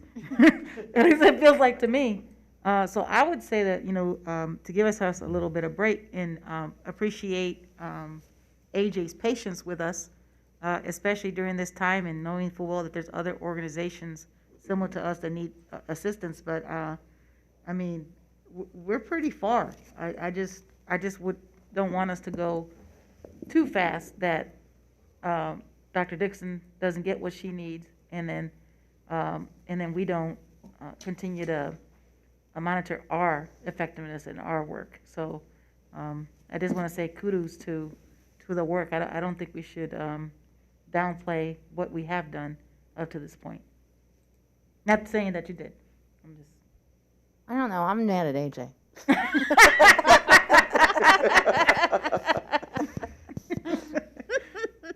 But I think it goes back to, all the stuff that we've been doing. I mean, not only this, the portrait, FMP, Right. COVID, I mean, we've done tremendous work. Passing out Chromebooks. You know, yes, we've been doing a Sure. lot, and Buses. advocacy work we've been doing, you know, and so, you know, with Stan and the State House and the stuff that Carolyn's been doing, we've been doing a lot. So, yeah, I just don't want us to forget about that. So, yeah, we need to make some modifications. Yes, this work is so important. We don't want to lose it. So I know where Carol is thinking. I don't want to lose the momentum, and I agree. No, yeah, exactly. I don't want us to lose the momentum. And I think I applaud AJ for continuing to provide us some additional, because we're working now with his schedule with Misty, so he's going to be coming to work with our cabinet team. I'm very happy about And that. then some governance or some other pieces with some of our individual chiefs. So we already have those things kind of scheduled, working with him so that we can really, you know, have that culture of student outcome governance. So it's important that you guys, of course, we as a team, but the cabinet team has to really understand this Understand it, framework yes. too. And we just don't want to lose that. It goes so fast that people, you know, don't know what's happening. Yeah, and I think that I agree with everything, and that's what I said. There's been a whole bunch of things going on. The one thing that I would say though is that it's really important that we are treating this as a priority and communicating that clearly. And that's where I think we're kind of primed to kind of pivot into a different phase of this work. And that's, you know, I didn't want that to get lost, I guess. AJ, could you address the calendar a little bit, just in terms of what work needs to be done, because it was still on our agenda. Yeah, so the next critical piece regarding the calendar is that you all want to declare affirmatively which of our goals do we want to monitor and during which month for the next 4 years. That you all want that scripted out well in advance. It provides you with certainty that things aren't falling through the cracks because you know exactly when they're going to be addressed. It provides the administration with clarity about when they have to have things prepared, so they have plenty of opportunity to put together the best and most accurate information and reporting for you. That monitoring report, that monitoring calendar, however, needs to have a few key characteristics. So one characteristic of that is you need to monitor all of your goals. That seems pretty straightforward, and the rough draft that you see accomplishes that. But what actually is more important than that, it's not enough to monitor your goals. You really want to try to monitor each of your goals 3 to 4 times per year. What you really want to know as a board is, are we making progress through the year? Are circumstances for our students or the things that we want our students to know and be able to do actually improving throughout the year? Monitoring things 1 time per year clearly doesn't accomplish that. And so you, in the next version of this, we'll be able to come back to you with something that shows at least 3 to 4 times per year for each of your goals, as well as we can try to fill in some of the other areas. And so there's a little bit more work to be done here. What is also wonderful about the format that your administration has chosen is there's plenty of space for to clarify what are the other things that the board has to attend to throughout a calendar year, throughout a school year as well. So for example, one of the other things that have us add into here is we know over the next 4 years exactly when elections are going to be. And so we can backwards map from elections and schedule training specifically for the community, so that anyone who's even contemplating running, reach out to community leaders, parent leaders, teacher leaders, folks who are retired, and invite them into training around, what does it look like to really provide great governance over a school system. And so those are the types of things that you want to add into the calendar as well, just so that you're building this complete ecosystem of how do we serve children in a really great way in this community, and how do we bring the community into that conversation.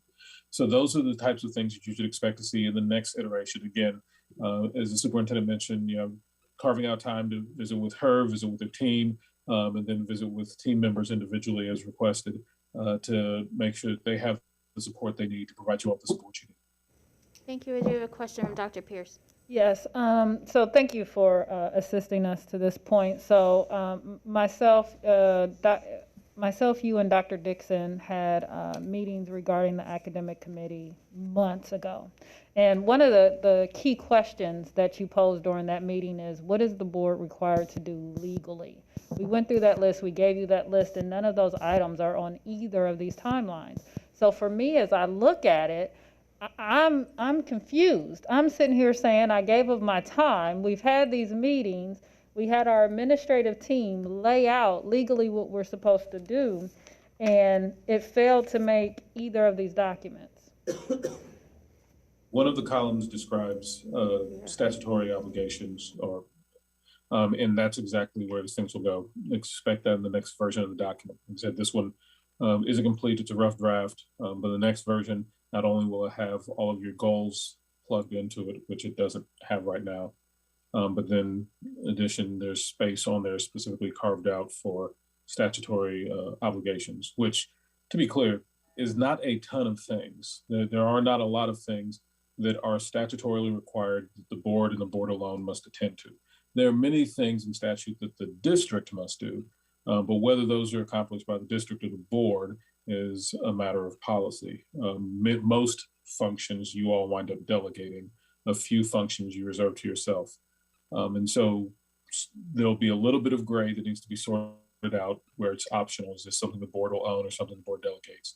The things that are clearly the responsibility of the board and that are non-delegable, those will be on their populated on there automatically with recommendations from myself and your management team. But there will be a little bit of discussion that needs to happen to clarify a few gray area matters. Well, I think that's key and critical as we think about the next step regarding our committee structure. We need to have that information built in so we can advance that conversation about KEEP and what was the question? KEEP modifier. Yeah, that informs that conversation. Absolutely. Okay, are there any other questions for AJ or about these two documents that we will get different versions of for you to look at? I just wanted to give a little bit of a teaser. So in addition to what AJ said about each goal be monitored 3 times a year, well, 4 times a year, 3 of the interims at least and 1 of the annual targets, we should also expect to be doing quarterly self-evaluations of our time. And that's not in this calendar either, but it will be when we revise it, so that one of the things we'll be doing is monitoring. Oh, maybe that's us. Yeah, I thought that's the leadership, I thought. I don't know. But anyway, it will find its way in there. And I think that we probably will not see create new goals and approve new goals at the end of each year, because I think the idea is we're going to stick with these goals for 5 years. So maybe. But you may have to modify targets. Maybe. I don't know. I just think we need to be clear on what that means and what that doesn't mean. So board members, as you're reviewing these documents a little bit closer, can you make sure you please send Misty, which I know you will, but I'm just saying it, Misty, any additional questions, comments, format issues, things that are missing, so that we can get a draft as soon as possible, not to be rushed, but as soon as possible so everyone can look at it again. Board Member Brown? Yes, if we could get copies of the documents in Word format rather than PDFs, that would be helpful to be able to put our thoughts and comments and mark things. Misty shaking her head.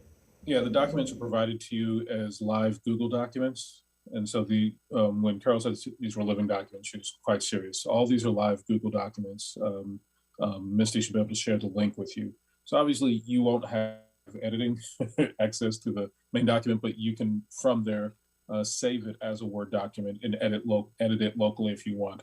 The benefit of having it be live Google documents is that as the board makes modifications, there's always one central place. The same link will always be the same link to go to see what is the current live version of the document. But at any time, you'll also be able to go to that document and download a version for your local, playing with. Thank you, everyone. Thank you, AJ. Okay, we're going to go ahead and move into our consent agenda. On tonight's consent agenda consists of items 9.1 to 23.7. Are there any items that a board member would like to remove from consent agenda? Okay, seeing none, is there a motion to approve the consent So agenda? moved. Second. Motion by Cole, second by Pierce. Are there any items anyone would like to discuss on this consent agenda this evening? Board Member Brown? Thank you. Just a few briefly, and it's, I guess, very much same topic that I've raised at many meetings. Both 15.1, as an example, there were 2 bids only. Neither of those are lead vendors, LEDE vendors, and it's certainly one that could have been. And I think it just means that our subcommittee needs to actually get at this and figure out how we can better recruit into the field of people those LED qualified vendors that we should be considering. Secondly, similar but a little bit different on 19.2. This is where there's a recommendation to engage a person to hear expulsion hearings. I understand that there are not a huge number of people qualified to do this work, but there are certainly many more than one. And I don't know much about this particular person. I know that she's served us in Columbus Schools for a long time. I know that she's a retired administrative law judge who was with SERP. But you know, having one person only doesn't provide a whole lot of diversity. And it's an example of other areas in which we can take a look. We've got hearing officers for other kinds of matters. There's a lot of underemployed lawyers, and there's a lot of retired folks that might be well suited for those kinds of things. Thanks. Thank you for those comments. Board Member Cole? Thank you, Madam President. Could you please, sorry, if we're, sorry, normally I read them, but if you're, can you say what it is before talking about it, like the number, and then read it? Thank you. Yeah. Mine is around 19.2. Somebody can go to it. It's resolution to appoint board designated preside in expulsion hearings, is what Board Member Brown just brought up. Correct. I had questions around this resolution as well, specifically relative to what do we see as, you know, the overall impact of this position? Is it meant to be supplementive to us? There was language in the resolution that talked about decisions being final on the part of this role. I just want to get an idea of, you know, where are we going with this position, and is it something that typically has been led in another, you know, another role? I know that in other school districts, disciplinary issues have largely been dealt with as a designee of a deputy superintendent or something like that. Is it the same type of thing? And again, along the lines of, you know, Board Member Brown, is this something, how does this, what is the overall impact of this role intended to be? Do you want James Barnes to address this? There he Yes, is. yes. Board Member Cole, this is a position, an appointment that's been in place since 2009. So it's one that the board has 2 options. The board can hear expulsion appeal hearings, or it can designate an appointee to hear those expulsion hearings. Historically, the board has appointed a designee, and Marcy Scholl has been that designee. Historically also well, of course, there weren't any expulsion hearings last year during the pandemic. In immediate prior years, there were only 1 or 2 each year. There have not been any expulsion appeal hearings scheduled this year, although there is anticipated that there will be one coming up. So it's not a newly created position. The resolution is basically notice to the district, or I'm sorry, to the board. That she will serve in the role and capacity of designee for this specific issue. Solely for expulsion appeal hearings. Thank you so much. Are there any additional questions on this since we have our general counsel on the big TV? And the assumption that she's doing a good job. Okay, there's no more questions on this one. Thank you so much. Other items to discuss? Okay, please call the roll. Ms. Beckerly, Yes. Mr. Brown, Yes. Mr. Cole, Yes. Dr. Pierce. With the exception of 22.2, 22.3, 22.4, of which I'm abstaining, yes. Mr. Ragland, Yes. Vice President Reyes, Yes. President Adair, Yes, with the exception of 18.1, from which I abstain. motion carried. Thank you. All right, we have one speaker this evening to provide public comment. We have Rashida Angus to talk with us about school safety, violence, and bullying. Action requested. She would like the board to reevaluate and establish protective measures to assist parents with filing criminal charges for physical assaults. And she is participating on, okay, we're trying to contact her right now, so we will just give that a moment. Much later than she probably anticipated, so we might just see if we can get her. If not, we'll make sure she can provide her testimony to us in writing.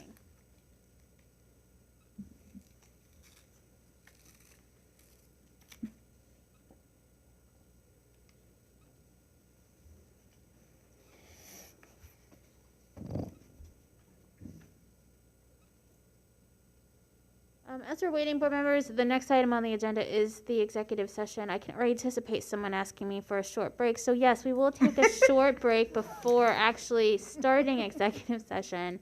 So you don't need to ask. Just take 10 minutes and make sure you're in the room 10 minutes after we go into. I don't think you meant someone. Remember Brown? Yeah, but I would have been right there with you. You just always ask first. Oh, here we go. President Adair, the speaker's on the line. Thank you so much. You have 3 minutes to address the board. You may begin. Okay, yes. My name is Rashida.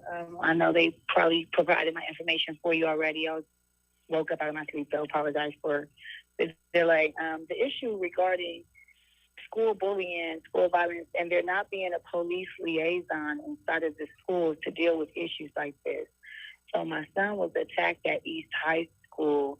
He was jumped. It was across the street from the school, and we found out that there would be no discipline for the student who attacked him because it occurred across the street, and that this policy changed in approximately 2005. When I was a child, it was in effect. It makes perfect sense to be in effect and establish a relationship regarding discipline for things that happen regardless of in or out of school, as long as they are happening on the way home, that person would be disciplined for those actions. That's insane to expect someone to return to school the next day after being assaulted, regardless of during school hours or across the street from the school, into that same hostile environment to receive learning and education, and no one be disciplined for those actions. I mean, that is literally completely insane. And I would love to know who changed that law and who is going to be advocating a relationship with Columbus Police to reestablishing that relationship, so that there's someone in those schools to even advocate criminal charges on parents. If you aren't able to discipline these children, these criminals who may be attacking our children and bullying them from within the school system. These are children who share the same school system, the same teachers. You cannot turn a blind eye to this. Now, I know that there were some changes this past June in dealing with the relationship with Columbus Police when the $1.3 million contract was cut and they did not return. Now, we have 19 SRO officers that were contracted out under current policy and none for East High School, a school that is very violent. There's been an increase in concern on carjackings, beatings, and an increase in violence alone. That Columbus City Schools and the Columbus Police have said that they want that presence in the schools. And I don't know what happened and why parents decided all of a sudden last year that they were going to riot on this issue and whatnot. I did see the reference to, but I think that we really need to revisit reestablishing a relationship with Columbus Police, police liaison, resource officers within our school systems to advocate for us regarding violence and criminalistic behavior in our school systems. I'm asking the board to reconsider their decision to protect our children, because that's what we pay you to do. I yield my time. Thank you so much, Ms. Angus, for addressing the board. We can certainly, examine that board policy around discipline.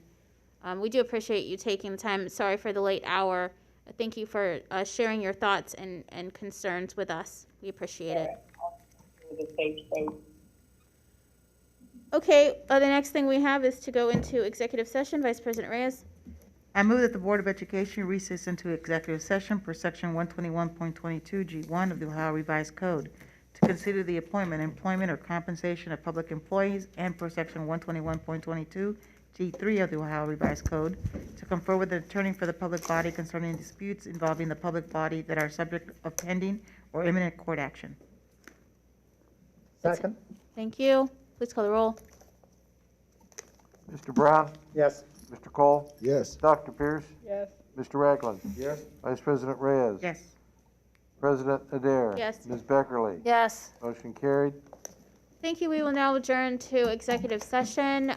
For the members of the team who are not sticking around, thank you for joining us. We haven't had a late meeting in a long time. It's fun to shake it up a little bit, maybe. I don't know. We will come back, obviously, to public session to adjourn the meeting. It will not be televised, however. Thank you all. Board members, 10 minutes.